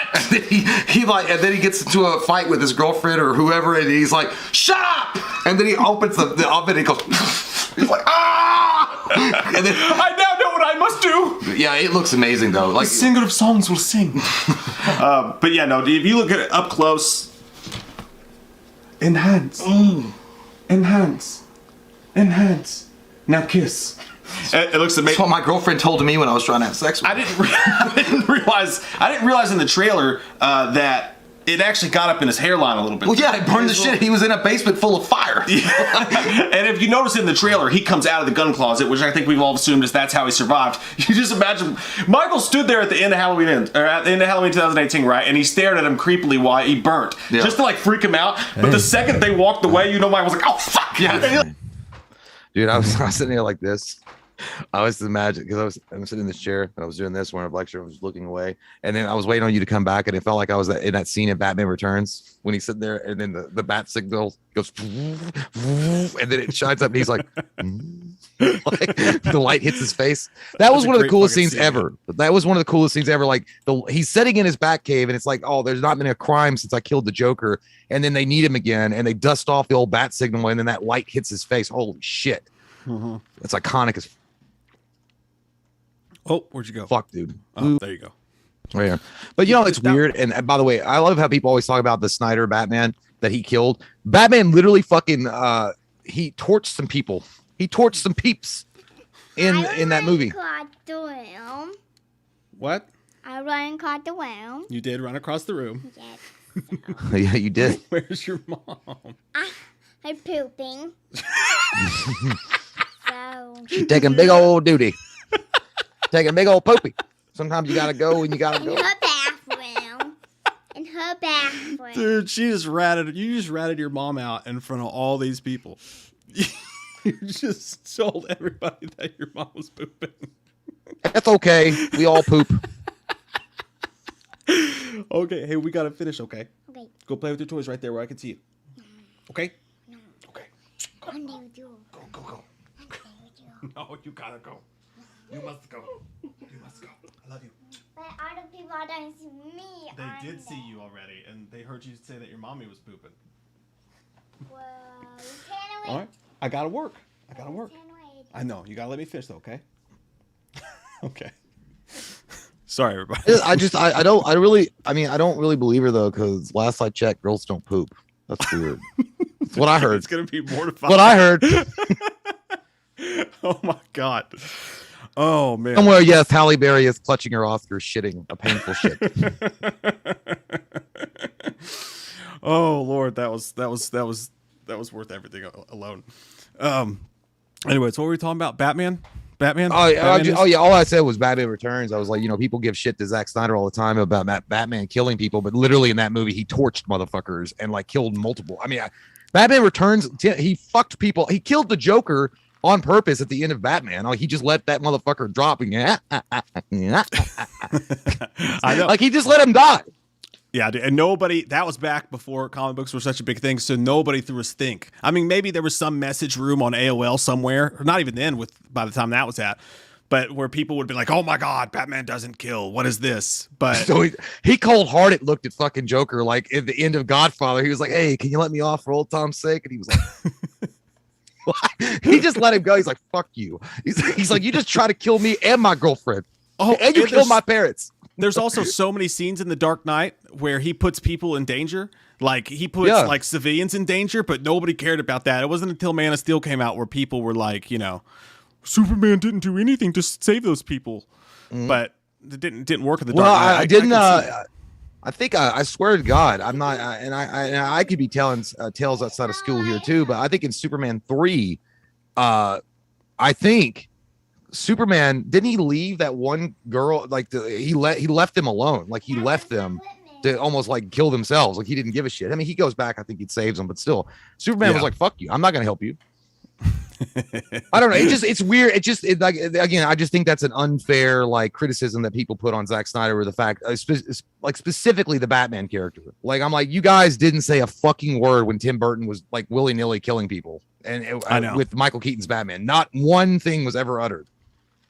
Yep. And he did. I mean, it was. I mean, there's no. You think that dude survived that fucking clown that he torched with his car with 3rd and 4th degree burns all over his face? You think he's okay? Like, no. There was no fire extinguishers available. Somebody was like, "Yeah, but it was snowing." So I'm sure it like. He literally dropped explosives in that warehouse and blew it up. He blew it up. Yes, child. Give me 1 sec, man. I'm gonna get her. Okay. Oh yeah. Cornpone Flick says it. That's true, man. I didn't even think about that. Superman killed Zod in Superman 2. He totally did. Fuck, dude. That's right. He did kill him. Because I mean, that was but not. Did he kill him in the Richard Donner cut? Because I can't remember if he killed him in the Richard Donner cut. Because I think in the Donner cut it was a little different. I know it was different. I like the Donner cut a little bit better. But yeah, he totally did do that. Holy shit, that's true. And I love Terrence Stamp, by the way. While Michael Shannon was fucking amazing, I would fight him. There's something about Terrence Stamp that's got this cool, collected. He really did feel like this asshole general that would stop at nothing to rule Earth. He was like, "We will go to Houston and we will rule. Finally, rule." I was like, "That's Terrence Stamp." And then I always like, I love it, like with Lex Luthor and him when Gene Hackman confronts Terrence Stamp's Zod. He's like, "Why are you talking to me like this when you know I will kill you for it?" Dude, it's got to be it's Terrence Stamp night and day. Like for me, Michael Shannon was awesome and he fit the times, but Terrence Stamp Zod is forever the classic Zod. I mean, I think of Houston. I love it. To Houston, we will rule, dude. I just brought her to Katie. Katie was coming out. I told her what she said. Brian Perry says, "Jay, tell Mike happy anniversary." I mean, he was pissed about it too because he put it in all caps. Okay, happy anniversary. What the fuck are you talking Thanks, about? man. I appreciate it. Happy anniversary to you too. Thanks. We all had anniversaries. Hakey Trousers. Jesus, I mean, but he literally left caps on. He was like, "Tell him happy anniversary, y'all. Come over there and put it in your butt."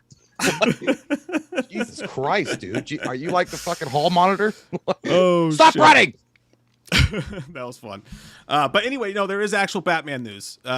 There's actual a little bit of Batman news. Well, there was the other day. There was leaked pictures of the freaking Batmobile of the the Batcave. What was you saw it better than I did. Yeah. I sent Mike and and again I didn't really know it was leaked. I thought it was like an official because I got it off of a DC fan page, so I thought it was like an actual released image, but apparently it's not. They took that shit down. But yeah, they showed. I sent Mike. Someone had posted on Twitter. They sent a picture of the OG Michael Keaton's Batcave from the Tim Burton's Batman and the car.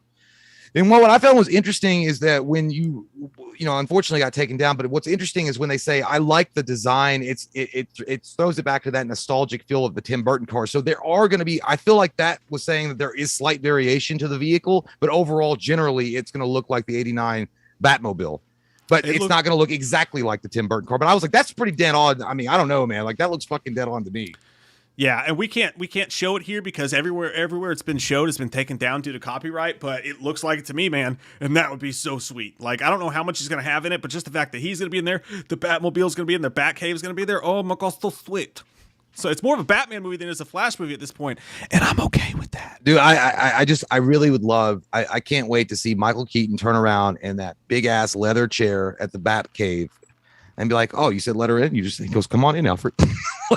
He was like, just people always know about that. I want to see it. I know, but I just like you're gonna see Michael Keaton, and I hope he's wearing a black turtleneck. He has a sullen look on his face, like he just like ate like the sourest candy ever, and he's got his black pants on, and he's got his gray hair, and he turns around and he goes, "You have something I want to fly. I just want it." There's gonna be so much coming out of people's wiener holes and vagina holes when they see Michael Keaton as Batman. And if they get him in the suit on the big screen, women are having babies that night. I promise you that. They're gonna get people will like ovulate.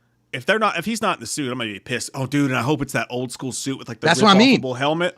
I think it's gonna be. I think that at least one time. I mean, and you know, he's obviously an older Batman, and it's an alternate reality. So maybe he's been protecting Gotham for a long time, but he's not like gave up the old suit. I mean, the suit's still maybe a little bit advanced on the, you know, but the design is you got to keep the design. I mean, they kept the Batmobile, so I would imagine they keep the Tim Burton bat suit similar. Yeah, they got to with the small yellow. Oh my gosh, I would shit my fan panties if that happened. Doraka says, "Love the videos, keep it up. You guys are freaking hilarious." Michael, thanks, Doraka. Appreciate that, man. We try. We're mostly failures, but we try. But the actual news that came out, apart from that, was, let me see if I'll share the screen with you guys here so you can see it. This is pretty wild in Michachkis. I'll make it big. I'm going to make it big, Steven. That's something that no guy will ever tell his girl because they know it never can be. Hey, I do because I'm a grower, not a shower, if you know what I'm saying. I got 3 inches of hard cock to work with here, guys. Let me do it to it. No, wait, you got to see it big. I promise it gets bigger. It gets bigger. I swear to God, it does. When Mike's dick gets big, Michael, it's bigger than I thought. Holy chia. That's what Mike, chia. You got to throw in some water. But we all saw Colin Farrell in the trailer as the Penguin. It's been fascinating to see what he's going to look like as the Penguin. But what he says is that he's barely in the movie at all, which is not that much of a surprise because there's so much going on in the Batman, the Robert Pattinson one. We've switched pace from the Michael Keaton Flash movie to the Batman. He says, "I'm only in it for 5 or 6 scenes, so I can't wait to see the film because it won't be ruined by my presence.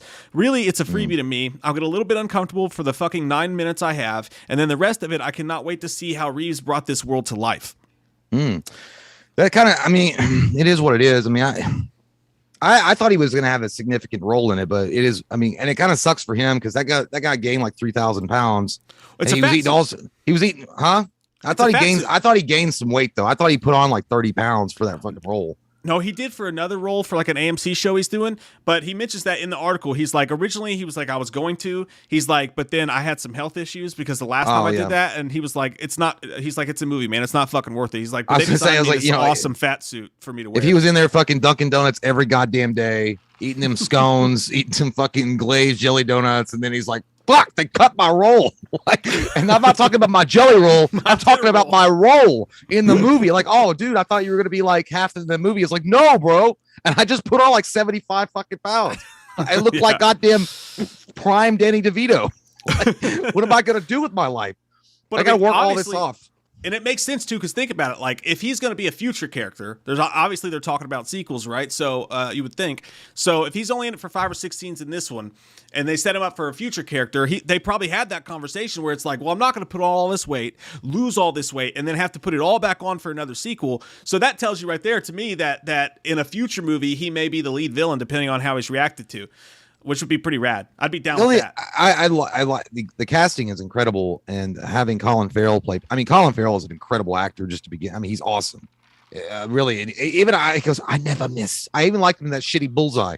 I thought he was good. I mean, he took what he had and he worked with it. I mean, he does good with whatever he's given. And if it's a great script, if it's a great director and a great cast, he feeds off of that. I mean, I thought he was amazing in Fright Night. I mean, he's one of the most underrated villains ever. Period. I mean, I even liked him in SWAT. Some people forget to bring that movie up. That was a great movie. I fucking had fun. Samuel L. Jackson's SWAT. The Recruit with Al Pacino. That was amazing too. Movie. But his best role to me, I don't know if it's his best role, but my favorite role is London Boulevard. If you guys like gangster movies and you've never seen London Boulevard, holy shit biscuits. Is that an awesome fucking mob movie with him and Ray Winstone? Jesus. Dude, yeah. The Recruit, I mean, it's like, here's her pants. She pissed herself. And then he breaks and he starts screaming. He's like, it was all test. I was so good. Like, The Recruit's underrated too. But yeah, Colin Farrell, the only shitty thing about, and I like the Penguin, and I like the direct. He kind of seems more like the Arkham Asylum version of Penguin, which I like that better than what they kind of do the weird, creepy thing that Tim Burton did with it. But I feel like Colin Farrell could have done any role and been awesome. I feel like Batman's got such a crazy amount of awesome rogues gallery. I feel like you could have gone and played with other villains that not really been seen on screen, and he would have been a great Black Mask. I think he would have fucking been awesome in Black Mask. But I just, they go to the Penguin, and I know that at some point they're gonna, the Joker and the Riddler, and those and Catwoman, those are just go-to favorites, and I get that, but I mean, there's so much variety that you can play with in Batman. Yeah, I don't understand that. I don't mind Riddler because we only saw him once, but no, we saw him twice. No. What the fuck? We saw Penguin. No, we once. saw. Well, if you count the Batman, the fucking '60s TV show, he was on there multiple times. I don't even think about that when I think about these movies, though. I know that's hearsay to some people, but for me, I just never got into him. But he did say something else about that. He said, "Look, I only had, as I said, 5 or 6 scenes or 7 scenes, and I wasn't quite." I was up here, early stages, looking at what I felt, what I could do, what I could bring to it. I was a bit lost. And then when I saw what Mike did, me personally, the whole character made sense to me. Thanks, Colin. I swear to God, I saw what he did, and I just went, okay, and I got really excited about it. All that to say that if anyone ever thinks what I do at the Batman is a decent performance, I'll gladly take 49% of the credits. He's a self-depreciating, nice-ass guy is what it sounds like to me. Yeah, I love him. Colin Farrell. I love him. He's so good. I love his crew cut. He's so he's a very handsome dude, by the way. He's very threatening because that guy's got a great accent and he's short. He's got that bad boy. Yeah, he's got that bad boy thing. First off, Ryan Reynolds and him are your friends. You ain't getting pussy till 2075, and that's only if you're lucky. If you go out with them, no, not gonna happen. Their manliness are gonna fight, and you're just gonna be the referee just watching it. It's like ain't no way a telephone rings at a police station. No how, no way. By the way, somebody is saying I don't remember. Yes, Mr. Freeze was terribly done, and Mr. Freeze is actually a really, really good character, very tragic character.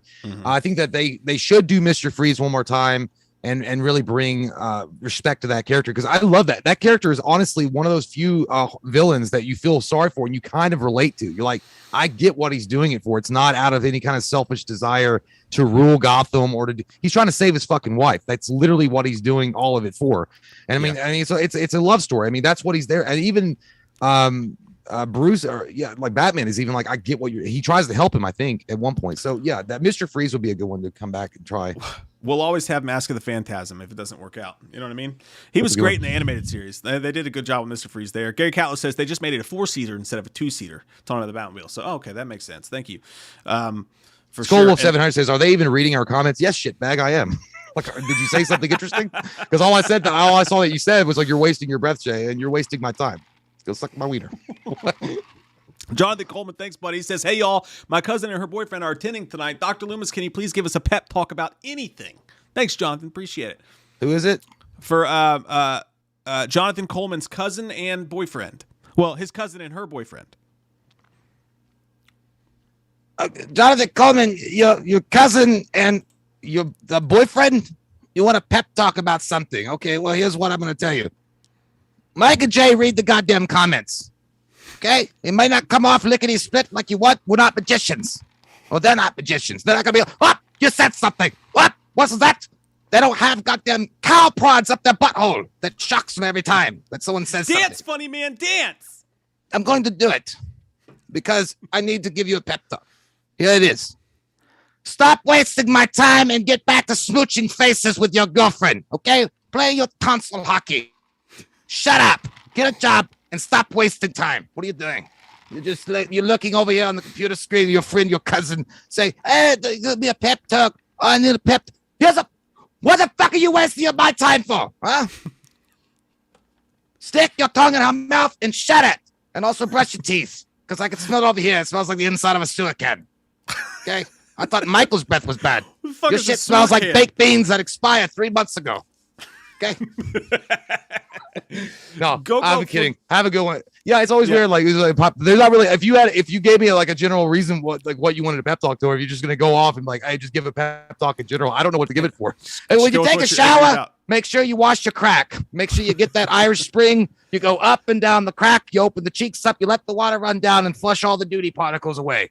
That's how you got to take a shower. Make sure you do that. Zestfully clean. That's how you do grundle. Yeah, make sure you pull up the sack. You have fun with the grundle, and you get out. Don't get whacked. Go Flamingo, thank you very much. Says boobs or ass, Sega or Nintendo, Nirvana or Metallica. Nirvana, no doubt about it for me personally. Nintendo, no doubt about it for me. Never even owned a Sega. Fuck Sega. Number 3, boobs or ass. That's. Now I thought he was like, are you picking one? Do you have to pick one, or are you like all of them? Yeah, one of in the order. other. No, just like one or the other. So like, I guess if I had to check, I'm gonna go with boobs. I'm gonna go with boobs, but I'm fine with just ass. If that's all I have. I got to read the comment because I like men. He said boobs or ass. Well, hold on. Okay, well, I'm not gonna go all the way. Oh, okay. Boobs are, he spelled it as. Is that a water? Is that a sparkling water? ASC. Oh, boobs are sparkling water. Oh, sparkling water. No, boobs, obviously. I like boobs. Sega or Nintendo, without a doubt. Nirvana or Metallica. I honestly, out of those two, I don't really, either one would be. I guess I'd take Metallica just because Nirvana was, well, no, just because he was like sucking on fucking Courtney Love's wiener. And we all know how that ended up. I just don't. I mean, and also Kurt Cobain even said that none of his lyrics made any sense. He was like, I was in about the music. The music was good, but Metallica has harder hits. I mean, if you're in a horror movie, the last thing, even though Nirvana does work, like the Batman trailer worked really well with that Nirvana song. But normally speaking, I would probably put Metallica on. Like if you're gonna recreate aliens, is it gonna be Nirvana or is it gonna be Metallica when they're flying in the fucking atmosphere to take on the xenomorphs? Go listen to your Savage Garden and shut the fuck up. See, you always got to throw in some shade, okay? Savage Garden is one of the most underrated bands of all time, and they are soul-seeking and soul-soothing. And their music speaks to you on a higher level that your little pea brain wouldn't understand. I understand that. It scares you, and you could be afraid. It's okay. It's okay. Jay has listened to O-Town way too recently for him to be able to answer this question. I know you have liquid dreams about me. Stop it. Just stop it with your liquid dreams. Sega or Nintendo, Jay? I just said Nintendo. I mean, I never owned a Sega either. Yeah. Yeah. Fuck Sega. Sega! Shut the fuck up. My dad had a Sega. It was funny because my dad got a Sega and my brother and I had a Super Nintendo, and he was always trying to act like his Sega was better. And he'd be like, oh, we got the Sega. It's a 16-bit. It actually shows the graphics in a way that never can be done on the Super Nintendo. Like, yeah, but cheap. I was like, they don't have Mario. So Luther. I was like, I bought a Dreamcast from a yard sale. Never fucking got it to work once. Sucked. What is it? Oh yeah. Well, you had that. You had an OG Dreamcast though. The Dreamcast was ahead of its time though. I wanted to play a fucking football game with Randy Moss on it. Could never goddamn get it right. Dude, well, I'll tell you what, Sega really could. If Sega had, not done some stupid things that they had done, they could still be in it. But that Dreamcast was way fucking ahead of its time, and they were doing shit on that was insane. Yeah, but they couldn't keep it up. Nope. Well, we all have that problem. It's called Jack Daniels. It's called Wiener. It's called Liquor Wiener. Todd the Rod says, "Hi guys, how you doing? How you doing? How you doing, mother? How you doing, Todd? Hey Todd. Hey Todd, where's the money? Last week we told you, no more chances. I want my fucking money. I want Todd. it I want my fucking at the money. trap. It better be in the mailbox tomorrow. And I don't give a fuck if it's a check, but if it's a cold one, your brain's gonna be cold because you're dead." Goswell says, "I gotta break your thumbs. I gotta break your thumbs." It's the only mafia guy who's like, "Hey, we accept checks." Shannon M, thank you very much. Appreciate it. Says, "Hi guys, just want to say thanks for all the hard work and content you guys deliver. Just want to know if you think we deserve an A-list Halloween game and what time of gameplay it would be." Very nice comment. Thank you so much. Absolutely, we deserve it. And you know what they need to do when they make a Halloween fucking game? They need to, as Halloween is a step above Friday the 13th, in my opinion, or the other franchises. I think when Halloween comes up with a video game, they don't need to just do what everybody else is doing. I think it should have a campaign that you can play, like Resident Evil, that's scary as fuck. They should have several campaigns, one where you can play as Dr. Loomis, one where you can play as Laurie, and one where you can play as Michael. And it should be one story mode that goes through it. And then maybe they can add some like add-ons or something like that, or do the sequels. Maybe they could do a game per movie, like a really in-depth Halloween game, and then like a Halloween 2, and then you've got a whole fucking franchise, EA Sports. It's in the game. That's my. By the way, I got Vanessa. She's not my mother, Todd. I had to say that because you said it. I thought of it immediately. I should have thought of that. A AAA studio taking it over and doing something like an RPG would be fine. It's hard to do an RPG with a horror franchise. It's not like it's not impossible, but the Resident Evil thing, which is a good idea, but the Resident Evil thing has started out with the Umbrella Corporation. Like it actually had a story. You'd be telling a story about a serial killer. It would be because Friday the 13th was so successful because it was literally a multiplayer game that people got behind. They understood the concept. It was really easy for anybody to pick up the game and play it. And that's why they were so successful. Having the idea, said it hadn't, I would go simple with the fucking bitch at first. Put it in a Haddonfield area where he's stalking, or you could even move it to different areas, the hospital. the psychiatric hospital, the regular hospital, Halloween 4, his house. You could put it in different locations. You randomize who gets to be Michael Myers, then you just have survivors from the different movies running around, just like they do with Friday the 13th. I would do that as a test phase and see how that worked out. Because the reality is, I don't know how popular an RPG would be. Halloween fans are numerous, and there's a lot of love for it. But overall, RPGs are really, really hard to do, especially with established iconic horror characters like Jason, Michael, Freddy. I mean, I even tried it with Freddy, I think, back on the Nintendo. If you play as Michael, it's like, press A if you want to not speak. Press B if you want to tilt your head. Press C if you want to murder this person. Yeah, it'd be like you would have it would have like aggressive tones. aggressively steal the knife. Yeah. Do you want to kill Jamie or take off your mask and cry? Yeah, it's like, and then there would be glitches and bugs. It was brought to you by Bethesda. Like Michael would walk through a wall and get stuck. You're like, oh, well, that's new. But yeah, I don't know. It's like, I feel like just keep it simple and do something like that. And they're already doing a great job with that. Dead by Daylight. I know they added Michael Myers in that. I've never really played that game, but I know it looks a lot of fun. And they add Michael Myers. Michael Myers is one of the killers in it. But I feel like just you centralize the focus on Michael Myers like they did with Friday the 13th, the video game. He's the main killer. And then you have survivors from the old school series or the old school movies in there that you can be like they did with the counselors. And then that's it. See, I don't want them to, but we already had that for Friday the 13th. Like, I want it fucking like in-depth first player or third player, whichever one, like you can see the person in front of you, but like not an online game, but like a really good campaign mode. You know what I mean? That's got a lot of story and shit to it. Not RPG, but like Resident Evil kind of. You know what I mean? Well, that's RP. I mean, I know what you mean, but I don't know. It would be. I think it'd be cool to get any kind of fucking game. Like it would be cool to have a Michael Myers video game. Period. I would be happy as shit because Atari did that. Did you know there is a Michael Myers video game? Yeah. Atari fucking did it. It's terrible. I know. Because when he comes out, he looks like he's jacking off like 3 minutes. He's like, he's just like jacking off a huge cock. It's a terrible like animation for his knife. Off subject, but there's a player for the San Diego Padres. They're playing the Braves right now. Is the only reason I know this. His name's Will Myers, and whenever he comes out to bat, his batting music is the fucking Halloween theme song, which is badass. Like when he walks out there and plays, stuff. Look at you pumped. I think I'd use that theme if you were a boxer though, to scare somebody. Oh yeah, that'd be like you come out with like an executioner hit. You know, I would actually come out with a Michael Myers mask. Or just like the lower part of it. Hey, some of them come out and mask this shit now. You might as well. That'd be dope as shit. What happened? Where did I lose my face? Marcus GTA VCar Stunts, thank you very much. Says good night, Mayor, everyone. Good night to you. I hope you have an awesome night, and I hope you have good dreams. Damn it, I wish happiness upon you.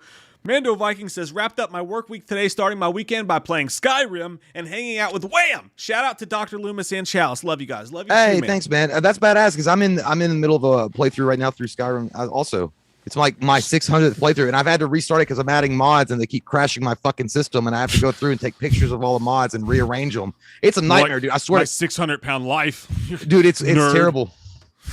What? I can't talk. I can't say anything. I threw a no-hitter the other day, and I was really proud of myself for like a whole week. Felt really good about myself. Baseball. So anyway, like I was saying, those mods are really care. Mike's talking about 600-pound lives and things like that. But anyway, yeah, I mean the same thing. So we were related. Sorry about the interruptions. I like to eat bologna. Don't take your Valtrax and shut the fuck up. Your voice is showing. I like to rub my butt on the carpet. I bet you do. Like a dog. Vando Viking says, I just read that. Hey, I'm glad you wrapped up your work week, Vando Viking. Enjoy your shitty video game, and we hope you have an awesome weekend. And I'm kidding. I'm sure it's a lovely video game. I just know Jay likes it, so I pretend like I hate it. Microsoft just bought Bethesda for like $7-point-something billion. That's how big of a they're a huge studio. Yeah, why don't you write me a song about it? I will. I'll sing it to you next time. It's going to be called Shut the Fuck Yo-Yo Up. Master, I'm talking about Bethesda. Yo-Yo Master. Ethan Taylor, thanks, buddy. He says, here's some well-deserved beer or Taco Bell, buddy. Much appreciated. That's both. Yeah, they go hand in hand. Hope you guys and the entire Wham fam are having a great week so far. I hope your families are proud at how much joy you guys bring everyone. That was sweet, man. Thank you so really much. Nice. Thank you. I don't know about proud is the word I would use. More like disgusted and disappointed and horrified. But we're happy to know that they watch it sometimes. Thank you, brother. That was really sweet. I really appreciate it. Really nice. Thank you. And Grant Mote says, see you guys later. I said, goddamn. Go to sleep. You got work tomorrow. You fuck. Ryan Gillen, a Halloween game would be a perfect way to reintroduce the series to fans, old and new, to Michael with the same mask throughout the franchise. Ooh, that'd be cool. That would be good. Well, yeah, you could even do DLC. Well, I don't want DLC because they'll charge people, but it'd be cool. Like you could unlock different masks throughout the decade.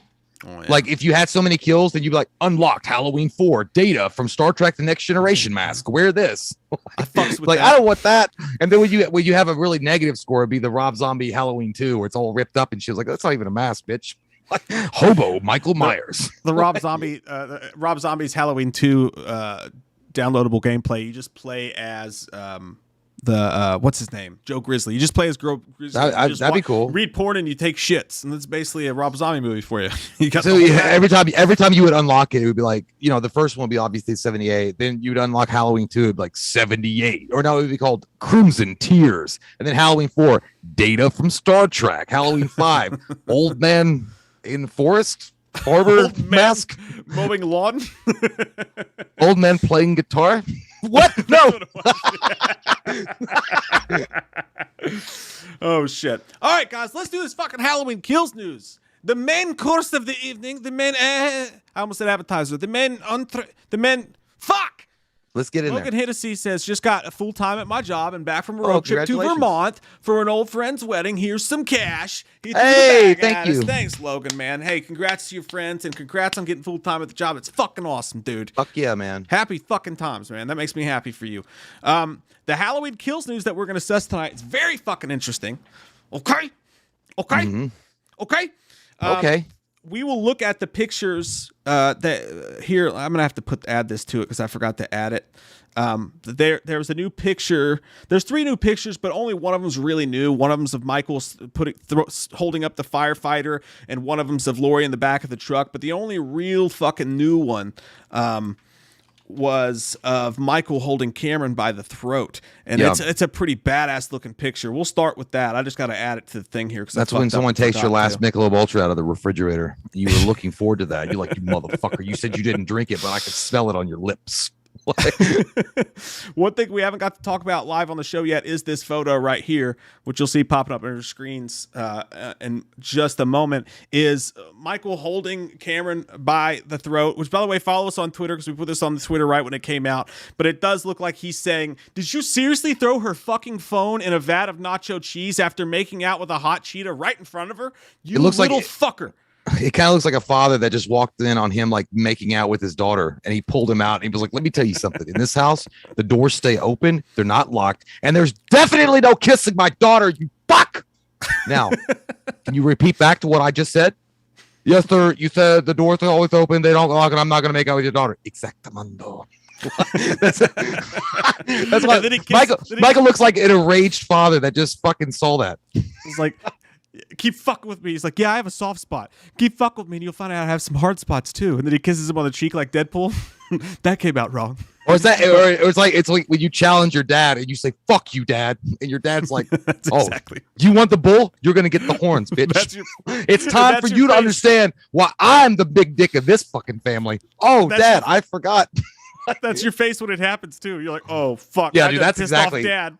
That's the first time you say "fuck you, Dad," and that's the reaction right away. That's like Big Dick fucking Jones coming in and saying, "No siree, no siree, Bob. I am sorry about that." It's cool because like you see how big Michael looks. Like he looks fucking huge and powerful there because he's one-handing the bitch. Like, by the way, Cameron doesn't look like he weighs that much, but still. But the only problem I have with the photo actually is if you take a deep gander at it, you can tell that motherfucker's just standing on like a stool. Like there is no like power. Michael's barely holding on to his throat because it's a set photo or whatever. You can tell that he's just like standing on something to make it look more real. But it's still he's standing on the turds that fell out of his ass because he's scared shitless. You could, if you really wanted to deep dive it, you could definitely tell that he's standing on like some kind of like little box or something to give that effect that Michael's picking him up by. But we've seen that before. We've seen that in other where Michael picks him up without with ease.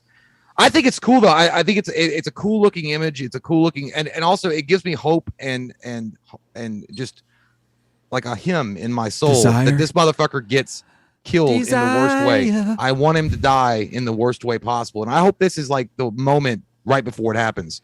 Like I want him to put his head in that one of those pieces of like frame over there and just squish it until it becomes part of the wall. I don't know. I hate that. I hope he not comes the guy. right I'm talking about the character. I hope this is when he comes. What? Oh yeah. You could say I thought I muted my mic. Cameron's face does look like he's like, is that your dick or is that your gun digging into my pocket? Your gun's digging into my hip. He's like, oh yeah, it is. Michael's got a new tactic. He pulls out his old crusty wiener that's all burnt up too, and he's like, look at my hot dog before he kills you. I don't want to look at it. Look at me. Look at it. No, I don't want to look at it. Look at it. And my favorite comment that people are making about this is the people that were like, choke me, daddy. Woo. Choke me, daddy. I feel like we just entered into Real Sex 58. No, I just like it. I just like it when people dress up as horror icons that I love, and I love it when they choke me and they put me against the wall and they're just like, "I'm gonna kill you," and then I'm like, "Yeah, choke me, daddy." There's so much sexual choking going on in this. I never saw got the that. shot of Kylie Richards. Oh, I get it. It's hot. I don't get. I mean, this motherfucker is going to kill you. He's not sexually attracted to you. You're ugly to him. Hot. Yeah, he's gonna break your neck. He wants to fucking choke you to death. You are going to sing with the angels in about 5 seconds, and you're talking about that's hot, daddy. Oh, daddy, can I have a sausage, daddy? Can I have a sausage, daddy? Daddy, can I have some sausages? What you talking about, Willis? Sausage? Daddy, would you I like swear to some God, sausage? if Lubis was alive today, that's what he would say. He's like, these motherfuckers are lining up to be killed by him, and they're saying, I want some, daddy. I've never seen such sycophants in my life. I'd say let Michael be turned loose in the Jersey Shore. My favorite comment though is Vanessa Moreno says that looks like how I want to be choked during foreplay. That's not even the main course for Vanessa. She wants that during foreplay. What do you do after foreplay if that's foreplay, Vanessa? Holy shit, I like it. Good for you. Good for you, Vanessa. Oh my God. I mean, yeah, go with it, I guess, if that's your thing. I just feel like if somebody put their hands around my throat when I'm getting ready to come or something, and they try to do that choking thing, I feel like I fucking punch them. I'm like, this bitch trying to kill me. They'd be into She that. tried to fucking kill me, dude. I was like in a moment, and I was feeling good. It feels like someone's rubbing like really fast in my ears with those little, what are those things called? Those Q-tips? Q-tips, really fast. It's going. I'm getting ready to come, and they fucking like immediately demonically, oh, fucking shit. And then I just fucking uppercut, and I'm in jail. It. What do you mean? I'm in jail. I'm not cleaning your ears again. Don't even ask me. That's Well, the third time. There will not be a fourth. Well, it just feels like that. It feels I like didn't someone know it was rubbing sexual Q-tips. for you. Well, I don't know how to describe. Like, I don't know. My legs go numb, and I feel like I can't walk for like 2 weeks when I come. I mean, that's just what it feels like. But I'm saying, like, I guess, like I'm trying to say is like it's like Q-tips rubbing really fast in your ears, and that friction, and you're getting ready to go, and then you imagine somebody fucking choking you right when that great moment is happening, that release, and you think that is better. Fuck that. I can't. I want to breathe. Oh, fuck me. Because I mean, you look at it, you got very limited body functions that time because all the blood is rushed to your penis tip. Okay, you don't have a lot of things. Only thing your body is telling you to do is to breathe. Okay, everything else is gone because you're only focused on that wiener tip. They're cutting off the only. They're cutting off the umbilical cord to this world I got left. And I will. I hit it. I'm sorry. That's what I do. I mean, I don't want people choking me. I don't like that. Anyways, that's the picture of Michael. Some people made the joke. They were like, "That's just a good protective uncle trying to protect his niece." But again, of course, you got to remember that they are not related in this timeline. But yeah, that's a cool shot, man. It's an awesome fucking shot. I like it. David Nangle III says Kobe Bryant listened to the Halloween theme before games because he's a silent killer. Mamba X and Shape could have been both cold-blooded killers. Hell yeah, man! I remember finding that out about Kobe, and I was like, that makes sense. Favorite basketball player ever, man. That's fucking. Well, dope shit. what did he say? Kobe used to listen to the Michael Myers theme song before games. Oh yeah, we talked about that before. That's amazing. Yeah. You know that Mike Tyson used to be hypnotized before he tried to kill somebody before he went into the ring. That's cool too. Which is some pretty wild shit too. Michael Martinez, thank you so much for the generous super chat as well, man. I really appreciate it. Gary said, have you seen what a Spock Max looks like when they give it the Halloween redesign? They should make it a new character, LOL. No. You're right. You read that. So I said, like, have you seen the new Michael Myers that was a Spock redesign? Like, what'd you say? Well, like, have you seen someone took a Spock mask and turned it into Michael Myers because I've seen it. Yeah, it's freaky, but I mean, they tried out different masks anyway, but it just doesn't work. Out of my face. Yeah. Get that coat out of my face. Thanks again, Michael Martinez. Appreciate it very much, my friend. The Dark Reaper 99 says, love you guys. Found right before Halloween 2018. Been addicted ever since. Are you guys gun guys or no? If so, what do you like to shoot? I've never shot a gun in my life. I have protective guns. I'm not a big gun shooter. I've only actually been I got to shoot these. a couple times. Look at that. Ooh. The gun show. God damn. Cheap. I mean, look, if I put these here hands in this pocket, that's considered a deadly weapon, motherfucker. Regular can of backer? No, says I. No, says Ninja I. Star. Don't need no guns around my house. Don't need no guns. I have home protection guns. I'm definitely not a hunter, but I've been to shoot a couple times. I'm actually really fucking good at it, by the way. Really fucking good at shooting. I just never got into it. I've always got scared. Like, I don't even like setting off fireworks because I'm like, eek. Ooh. like when you light them and they go, you're like, ooh, ooh, ooh. Like, that's how I feel when I shoot a gun. I'm like, ooh. If I had one, I'd be like, ooh. I didn't even like shooting a cap gun when I was a kid because I don't like the explosion. Oh. Every time I shoot a gun, I pretend I'm Mel Gibson in Lethal Weapon. I'd be terrible. I'd be a terrible cop, dude. Because I mean, if it had to happen, lethal force, they'd be like, why did you shoot 27 rounds and like 26 of them went into the air? Because I'd be like, I couldn't shoot him. I don't know. He was moving like the wind. Like, I thought I was fighting Forrest Gump. Thanks, Dark Reaper. Appreciate it, man. Yeah, that was awesome. Fitz on the Fritz says, glad I can make it live. You guys are great. Thanks, buddy. Appreciate it. You're fucking great. No, Dane, you're a fucking riot. William McLeod says, hi, Mike and Jay and Wham Fan. Thank you so much for the super chat, man. Appreciate it. He says, hope you're all well. I miss you and hopefully catch a live stream soon. It's 2:34 a.m. here. I'm up for work in 4 hours. Love you all. Have a great stream. Look forward to watching later. Good night. Hey, man, thanks for waking up, popping in here to say what's up, much. fucking high five, fucking just a little finger in the bum to say I love you, buddy, smack on the ass and push him out the door. I don't know what I just did there, but just I really get on out of appreciate here. you, Go to work. Get some sleep. We love you. By the way, Galford's dog Have a says, toaster Jay, do all the strudel. other Kentuckians make fun of you for being a gun virgin? No, because I don't hang out with them. If I were hanging out at the Tractor Supply, yeah, I'd probably be made fun of and not invited to their, burgundy shirt fucking parties that they have. Their plaid shirts that they're like, come on, boy, I got my gun, gonna shoot them down and have some fun. Woo-wee. I don't talk about it. Yeah, I could just lie. Like, yeah, let me tell you something, man. I love my MP5 4162. It's fresh on the market. A lot of people don't know about it, but let me tell you something. It shoots faster than lightning, and when it comes out that barrel, man, I ain't never heard of that. What you talking about? Well, I'm sorry, you poor, because you still paying on your child support, you trailer trash motherfucker. What I'm talking about, you gonna pay for that F-150. I'm talking about the new gun that you can't afford. Listen, it's so fast, it's like a laser coming out the barrel. I just lie my ass off and act like I know what I'm talking about. It's the like I shot a gun. equivalent. It's the redneck equivalent to, you ever grab a girl's boob and it just feels like a bag of sand? It's like, what the fuck's he talking about? Yeah, or like talking to your buds, like an American Pie. It was like, what's second base feel like? Like warm apple pie. It's like, what? Like, they call me Casanova. Nova? Is it Casanova? All right, there is more Halloween Kills news to talk about. It's actually pretty fucking fascinating, if I might say so myself. But for the Total Film magazine that we talked about in our Halloween Kills update the other day, they released just bits and pieces of what was said there. And first off, not a surprise, but there is interesting things to it.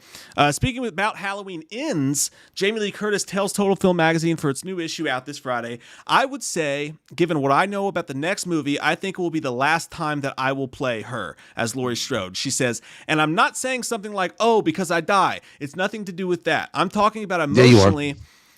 I'm talking about emotionally what they have constructed. I think it will be a spectacular way to end this trilogy, what they have constructed. You were talking, dude. I felt like it was Hillary Clinton and Donald Trump debate when she kept walking around and he was stalking her like Michael Myers, and he was like, she's like, well, thank God that Donald Trump is not in the president of this country, and he was like, because you'd be in jail.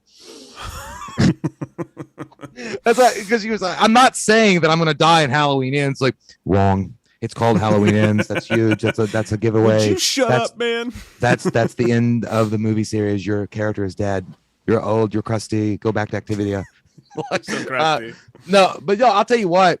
Yeah, she's like, I saw this one guy, and I'm sorry, I don't remember who you were. And by the way, that was a joke. Okay.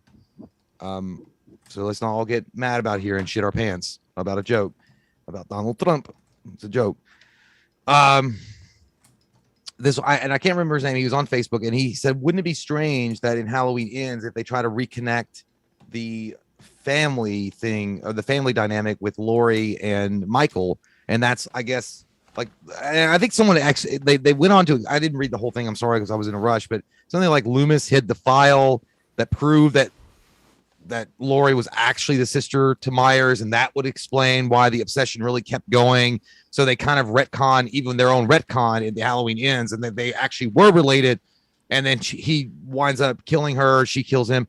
I don't really like that idea. I like what they're going with now. I think that I feel like they're not going to do that. But is she going to die? Yes. I think she's dead in the next one, but that's my opinion. But it's literally called Halloween Ends, so I don't think a lot of people are getting out of fucking alive. I'm just going to go out on a limb here. Your title says Halloween, and then the other part of it's called Ends. So I don't think everyone's going to survive here, James and the Giant Peach. No, and definitely. And here's the thing about it too is I think this to me tells me she's definitely going to be in Ends. But like you said, it could have been a flashback or something. If they decided to kill her off in Kills, and it could be, they could be misleading us on purpose.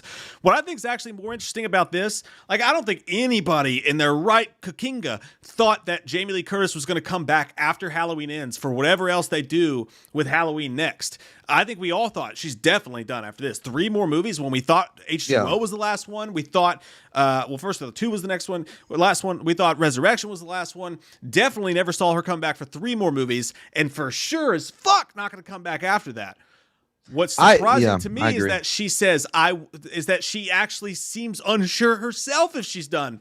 I would never have thought that. I thought she would say, definitely, obviously I'm done after this. But she said, I would say, given what I know about the next movie, I think it will be the last time I will play her. Which, like, Jamie Lee Curtis leaving the door open to play Laurie Strode again at all is just so weird to me.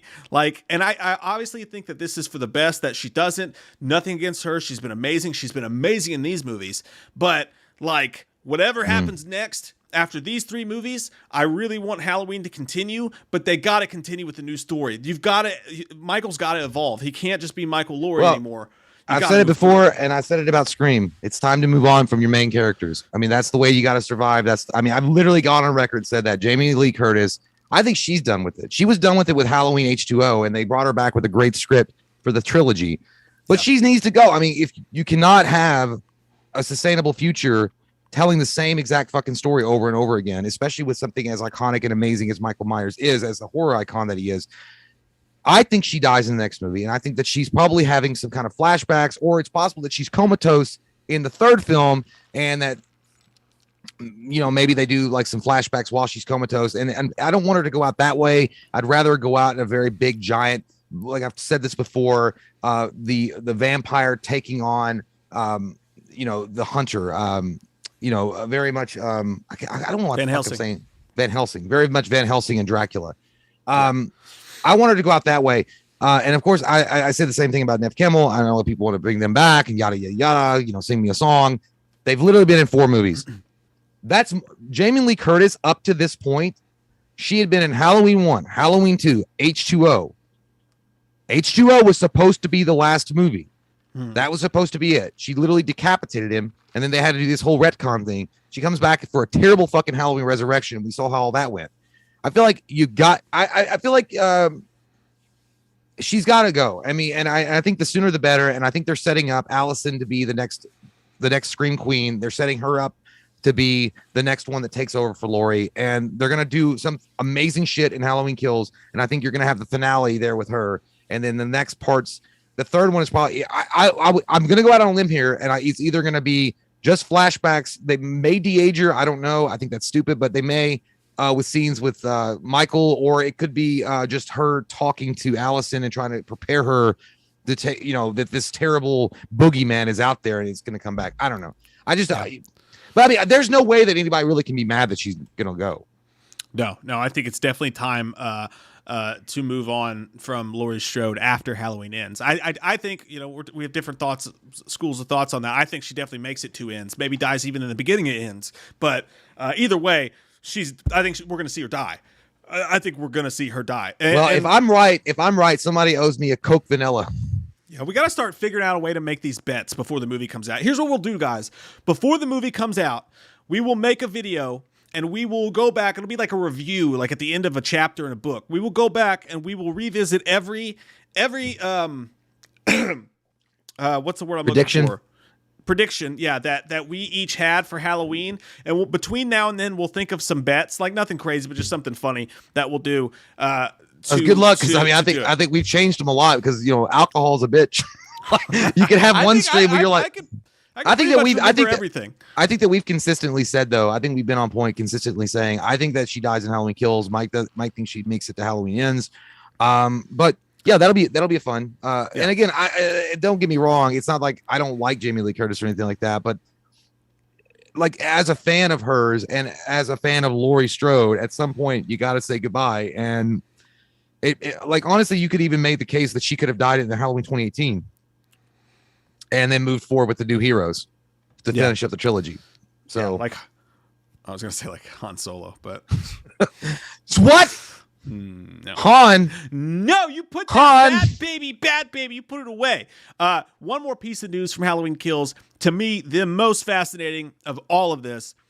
You guys have heard us say so many times on this channel that specifically after everything that we've heard and people's reactions to the test screenings and the marketing rush and everything and just every little bit that has been squeezed out of the news for Halloween Kills, it all points to fucking an amazing movie. And I think that with all the gore and all the emotion that's supposed to be in the movie, I really think that Halloween Kills is as sure of a bet as almost anything movie-wise for me, to a movie that's going to be a crowd pleaser, that's going to be a horror fan pleaser. I think we're all going to just lick the tip of Halloween Kills like crazy. And it's going like to taste salty and it's going to taste good. I agree. Yeah. But when what I'm actually worried about, I think Halloween Kills is a sure bet.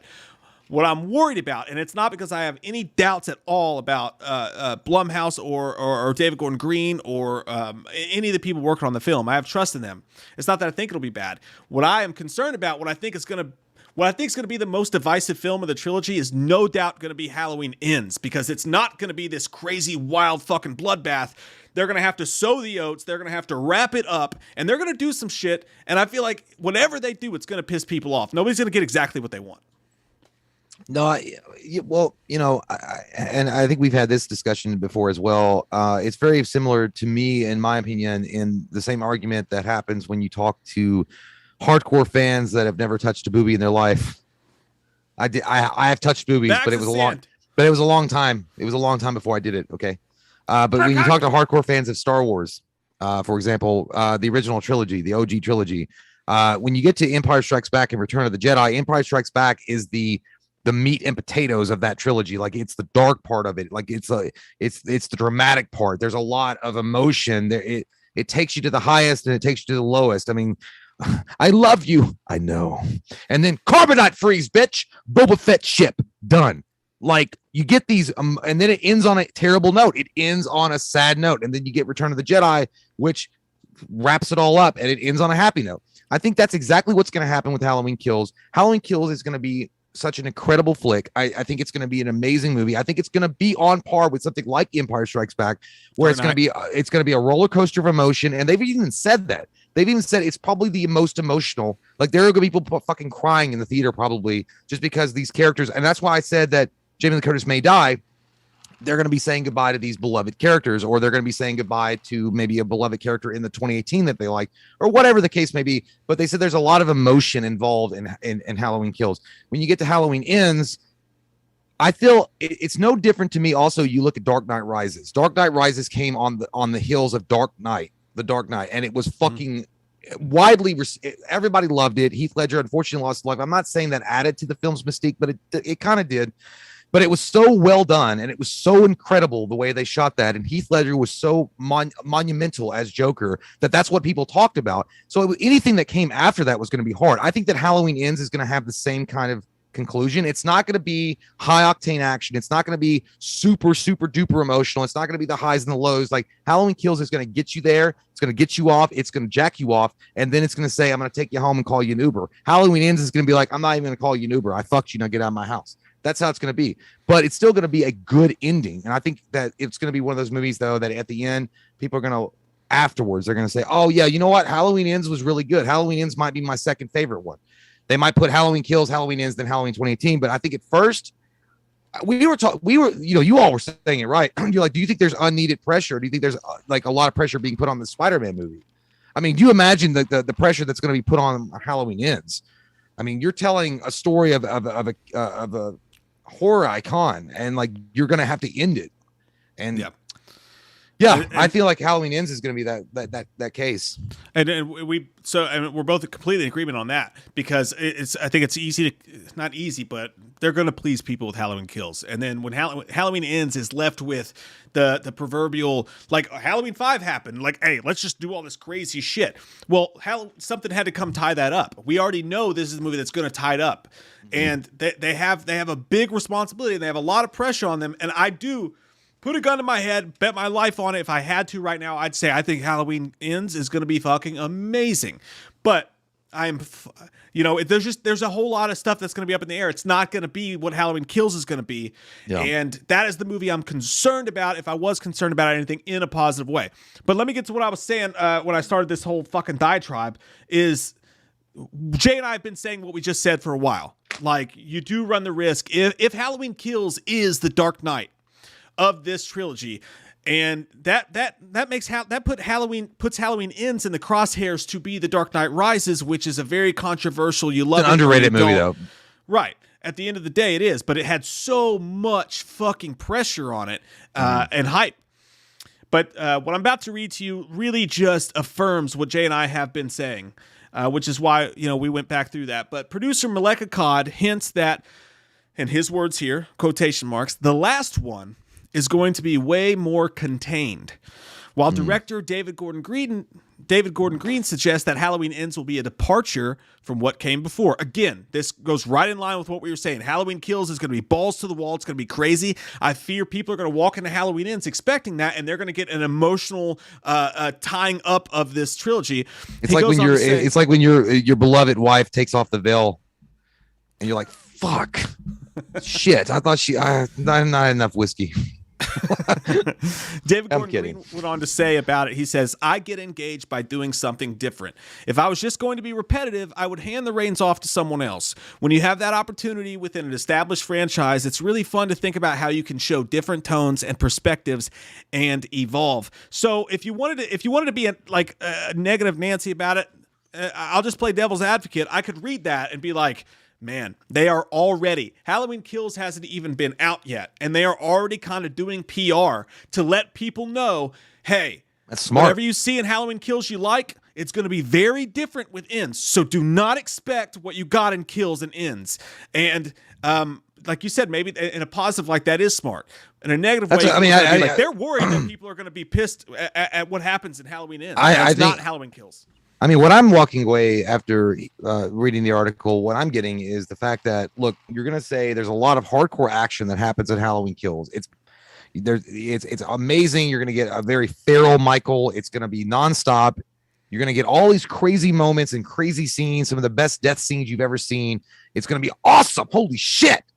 Who slipped that into my drink? I'm having a great time. How did I end up in Illinois? I don't know. It's going to be like that. It's going to be crazy. But what they're saying is that when you get to Halloween Ends, a contained story, that means they're going to be focusing more on the storytelling part of it rather than focusing more on the action sequence side of it, which I think it's smart. I mean, and they talk about a departure, which, when I hear that, a departure of things that we know, what I'm automatically assuming, and we talked about this for years, and if they do this, I'm like, holy fuck, really? If Michael does, kill Laurie in Halloween Kills or even in Halloween Ends or whatever, but he does what he needs to do. If they're saying that Michael goes out of Haddonfield and he starts going out into the rest of the country and he just, they don't know where he is. I mean, he literally becomes a mystery wherever he goes, and he'll just kill at random now. And he just gets, that's a departure from what because usually the normal line would be, he wants to kill Laurie Strode, or he wants to kill somebody related to his bloodline, and now they're not there anymore. And then he just hunts down the next in his line. Now he's freed. I mean, you're breaking the shackles of Michael, and you're saying you can go out of here now, and he can go wherever he wants. That'll be a departure from what we know. I feel like Halloween Ends is going to be more concentrated on story and atmosphere building and just overall like trying to wrap it up with a nice bow and kind of giving you a little M. Night Shyamalan, just a little bit, but not too much. Whereas Halloween Kills is going to be fucking straight up UFC McGregor breaking his ankle and blaming God. It's just gonna be crazy. That's how it's gonna go. I mean, that's how it's, and I think they're doing that exactly what you said, because people are gonna get pissed when they go into Halloween Ends. They're gonna say Halloween Kills was so fucking amazing, dude. Holy shit, I can't wait to see this roller coaster. Well, it's not a Final Destination film. Like in a Final Destination film, you're gonna expect to see bigger and better kills. You're not gonna get that in Halloween Ends. Right. So I think, I think that's exactly it. I think that it's gonna be. It's dangerous. I'm not saying I don't think I'm going to like it at all. I'm totally positive when it comes to this stuff, and I think they're going to do a great job. But it is so much more. It's almost more exciting because it's like, hey, okay, my favorite team is the Dream Team, the USA Dream Team. I can't wait. If I'm watching Halloween Kills, I'm like, hey, my favorite team's the Dream Team. I can't wait to go in there and watch them put on a show and just fucking blow everybody's minds. My favorite's the Mighty Ducks team. Halloween Ends is like rooting for that underdog team that has a huge insurmountable odds ahead of them. But if they do pull it off and it's great, it's going to mean that much more. Because in Halloween Ends, they're going to be coming off of, in my opinion, they're going to be coming off of a film that's beloved by everybody, that's wild and crazy kids, and it's going to fucking blow minds. And then not only are they going to have to live up to that, but they're also going to have to tie these stories. The writing is going to have to tie these stories up in a way between Jamie, between Michael, between Allison, and everybody, in a way that's going to please fans, in a way that's going to please movie watchers, and it's such a hard task. So I'm very, very excited. I'm fucking jacked up to see how they do it. But I mean, I gotta be honest. That's all. It's not a sure thing. I love what we got presented with Halloween Kills, but I gotta be honest. I like the storytelling part of Michael Myers. I like to build the legend. I like to build mythology. I like it when they go in and they really explore, what he is, or not, but not give us the answers. But I like it when they build up the general atmosphere around Michael. I really like that better than sometimes even when they just do a straight up, he's gonna go and hacking and slashing and hacking. Like, he just fucking things up left and right. While I do enjoy those too, those are awesome. The firefighter scene in Halloween Kills trailer was amazing to look at, but to go back and flesh out more of the Michael Myers mythos, I don't think there's anything wrong with that, especially in Halloween Ends. If they go and they actually turn him loose, like in Tombstone, turn him loose. Well, I think he'll die the second that Laurie dies, and then there's no place to turn him loose. I don't think so, because I think that Akkad's not going to let it. Well, Akkad will let him. I think die, Akkad's not going to let that happen. No, he'll let Michael die. He just won't let the franchise die. Well, what you'll have is Michael dying, and then you'll have a twitch of the fingers. I mean, even then, I think Akkad literally said, I think he literally doesn't want Michael to die. He doesn't want Michael to die officially, but as far as this being a different timeline and how comfortable we all are as fans with that now, I think he will let him die at the end of it. But that's a different conversation. That's another one for the I think that if Akkad did that, I think that Akkad would be drunk if he agreed to that, because Akkad is literally he's literally taking the dictates from his father. His father said no. He said no. It ain't happening. That what they're saying is you can never kill Michael off officially. They're not saying you can't kill him off at the end of a movie. They've killed Michael off at the end of a movie 100 times. Like, well, but that would be a wink, wink. I mean, he's dead. If they blow him up or some shit like they do, and like Jason Goes to Hell, it's gonna be like Cosby, like, no, you don't do that around here. But what I'm saying though is, like, whatever the next movie after this is, it's not going to take place in this timeline. So no matter what, by all facts and purposes, Michael's dead after Halloween Ends. This version of Michael's dead or gone. They're never going to do a sequel to Ends. So whatever sequel they make will actually be to something else, or it'll be a remake or be whatever. But this timeline's done. Either way, whether he dies or not. I mean, listen, they let Michael survive getting roundhouse kicked by fucking Busta Rhymes. So, I mean, he opened his eyes after he got torched and hung in a goddamn garage, and he opened his eyes in a body bag. Shit. So I think, I don't know. I don't think he'll die, but that's, again, we need to start putting this shit down on record.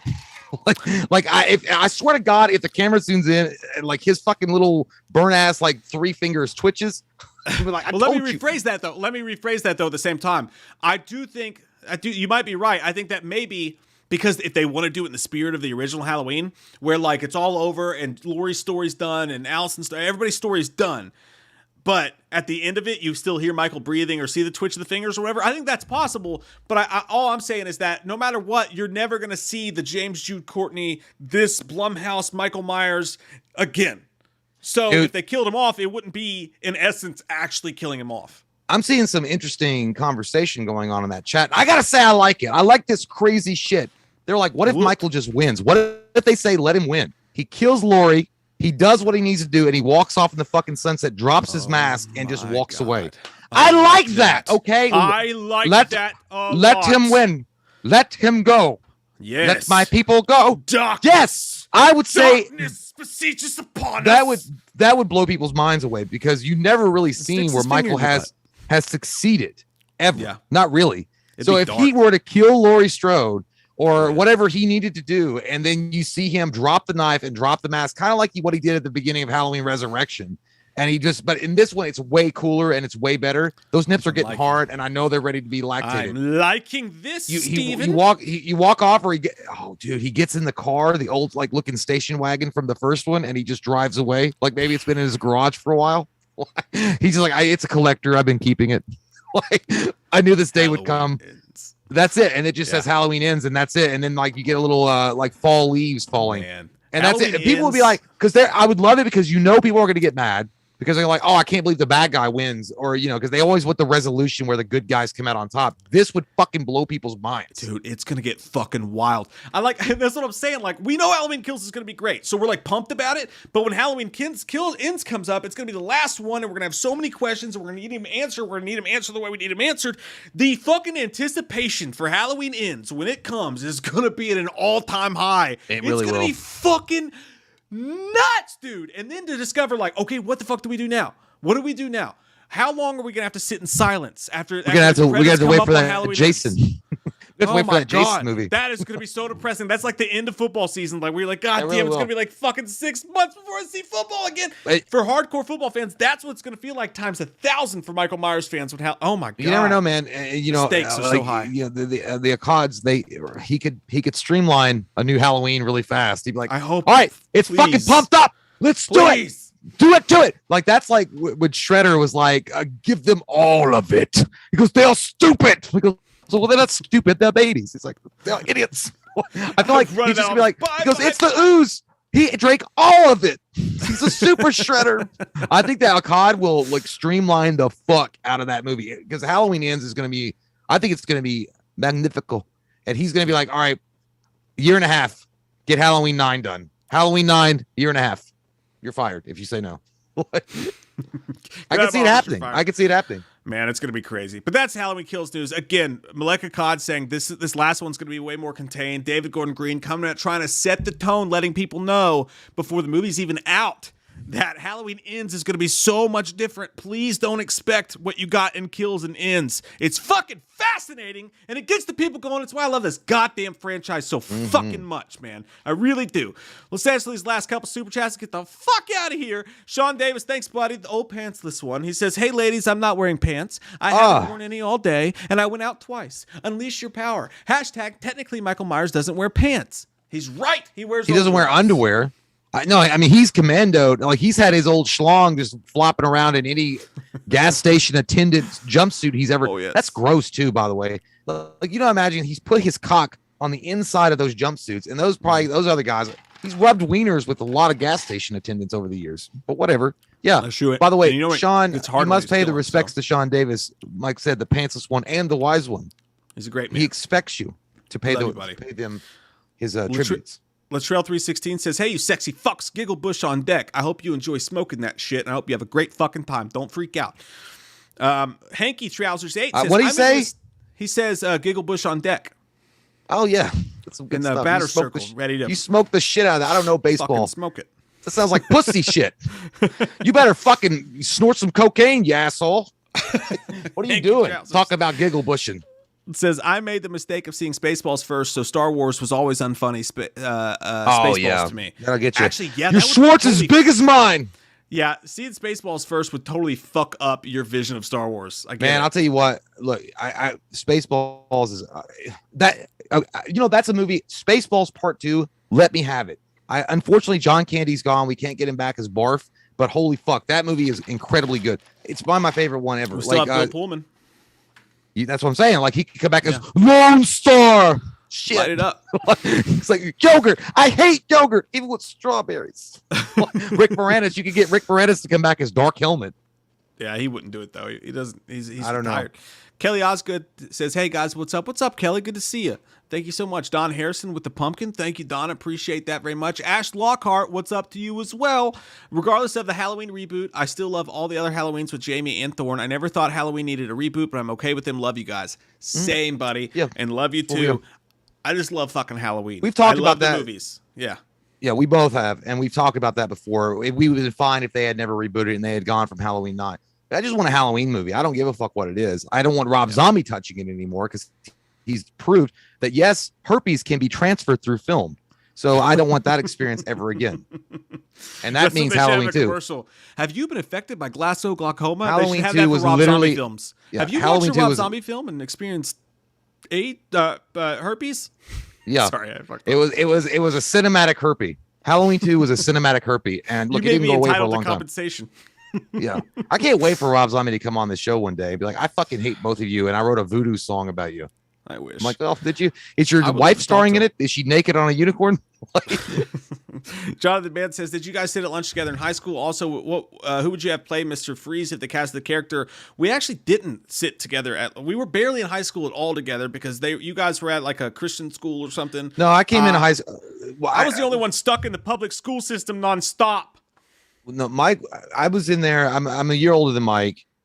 I was in there half a year of my junior year, and then I transferred to Christian school. I came back my senior year. Mike was there, so I was there during Mike's, because I got held back because I graduated with his class, but we didn't sit together at lunch because I had a 5-star trapper and Mike didn't want to fucking hang out with me. That's what it was. That's not true. That's not true. He was hanging out with his fucking guys that like the Green Day. And so, you came up with your 5-star, and she made fun of you, and you got weird about it. I didn't do shit.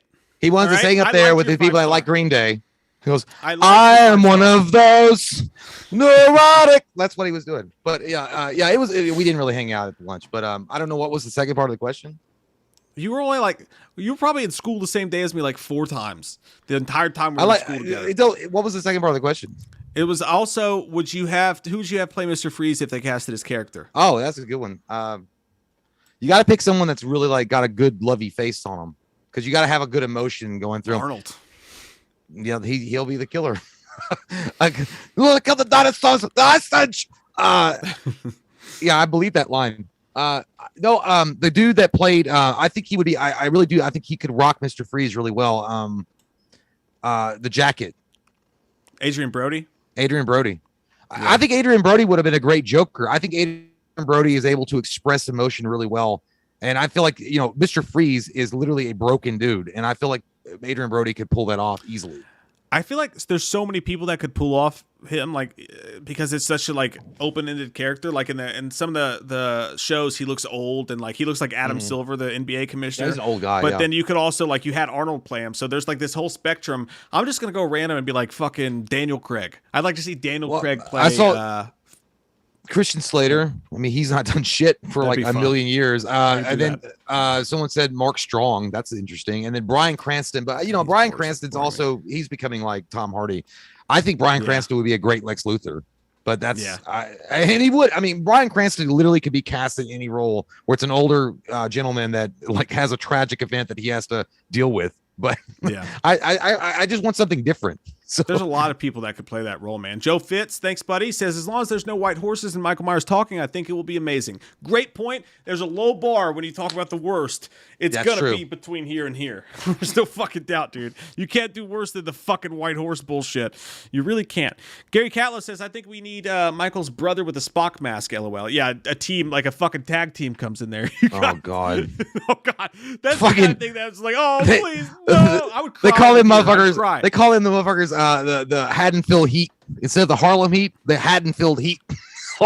You'd have Booker, Michael, and Stevie Spock. NBA Jam. Michael Martinez says, I got held back also. You are not alone, Jay. Hey, there you go. I didn't get held back, but I did have to go to summer school for 2 weeks before they let me graduate because I fucked up. The only reason I got held back is the Christian school that I went to that they were paying money for. Literally, the assholes didn't want to teach me algebra. So they said, go walk around the gymnasium.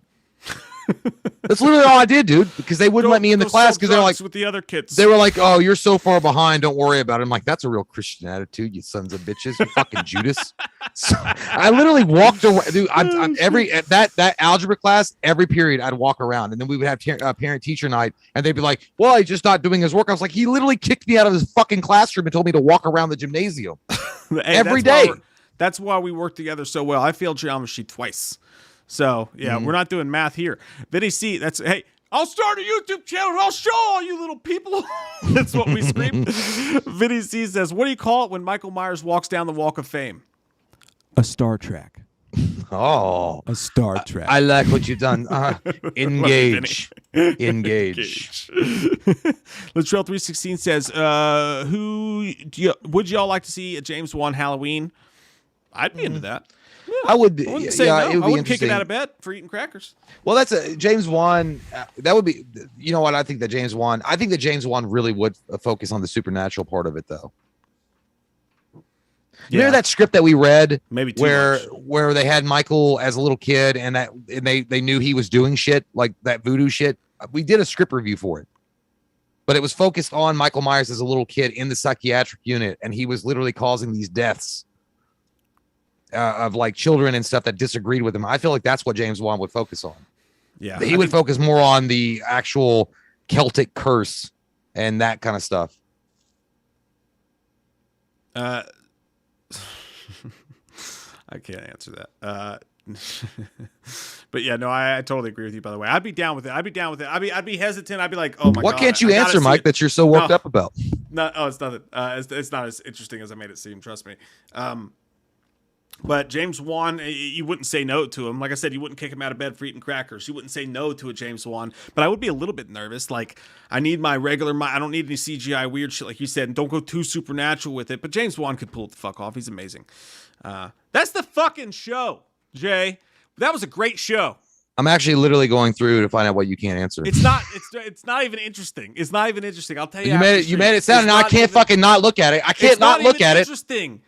I can't not look at it. I can't say it for dumb reasons, but it's not even interesting. Trust me. JT Custom says, "What script?" I don't know, man. We did so many. It wasn't. I don't. It was an unused script, or it was a book or something. I don't know. It was fuck. I can't remember. It was an interesting script. It was an interesting read.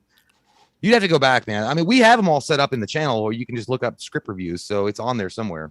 Where it was Michael Myers was a little kid and Loomis was observing him as a little kid, and he was causing all these accidents to occur with these other little kids that disagreed with him or he didn't like.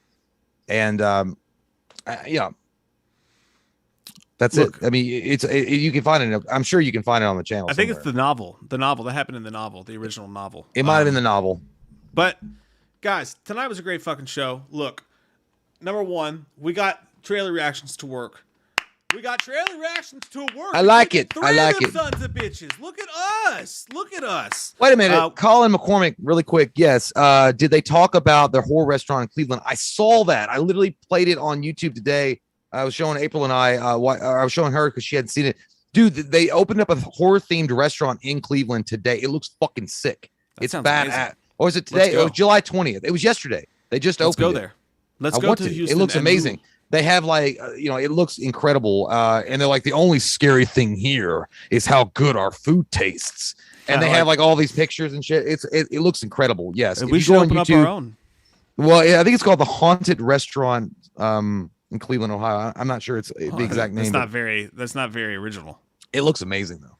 But okay, Mr. Salty Pants. Go there and eat there. You got a whole Morton's can in your butt. I'm just saying, like, you could think of a better name. The Haunted Restaurant. Well, they probably can't use it because of the fucking copyrights. They can't call it Mr. Like they can't call it Pennywise's taint. I don't have a lot of faith. We're not off to a good foot. We're not off to a good starting point. Okay, if that's what you're gonna name your fucking restaurant. Okay. I bet everything's oversalted there. Yeah, like more. I don't know. They look good, but we'll see. Can I get the pinhead cubed cheese curds? Yeah, that's what I want my job to be, by the way. I just want to pick shit like that for a restaurant. I want to come up with dumb shit like that, like the guy from Bob's Burgers. That's what I was born to fucking do. And I can't wait to quit this channel and do it. You know? Go do it, son. Was that out do it, son. Go make Papa proud. Hey, Hey, good night, everybody. Thank you all for fucking hanging out with us tonight. We had a great fucking crowd tonight. Huge shout out to our fucking mods. You guys did an amazing goddamn job, and we fucking appreciate the ground that you walk on. Give it up for the mods. Give it up for everybody showing up tonight. It was a great show. It was awesome, man. Jay's so appreciative. He literally just disappeared. I couldn't look anymore. I couldn't look at your faces because they're so full of light from angelic heavens. Thank you guys. You guys are awesome. We really do appreciate you and love you guys. Yeah, we love you guys. We'll see you soon. Love, peace, and chicken greets. I want to squeeze your butt cheeks and I want to lick your necks. Bye, guys. That's a horror movie. I want to lick your butts. That sounds like a tagline for a horror movie. I'm gonna lick. Yeah. Hey, coming.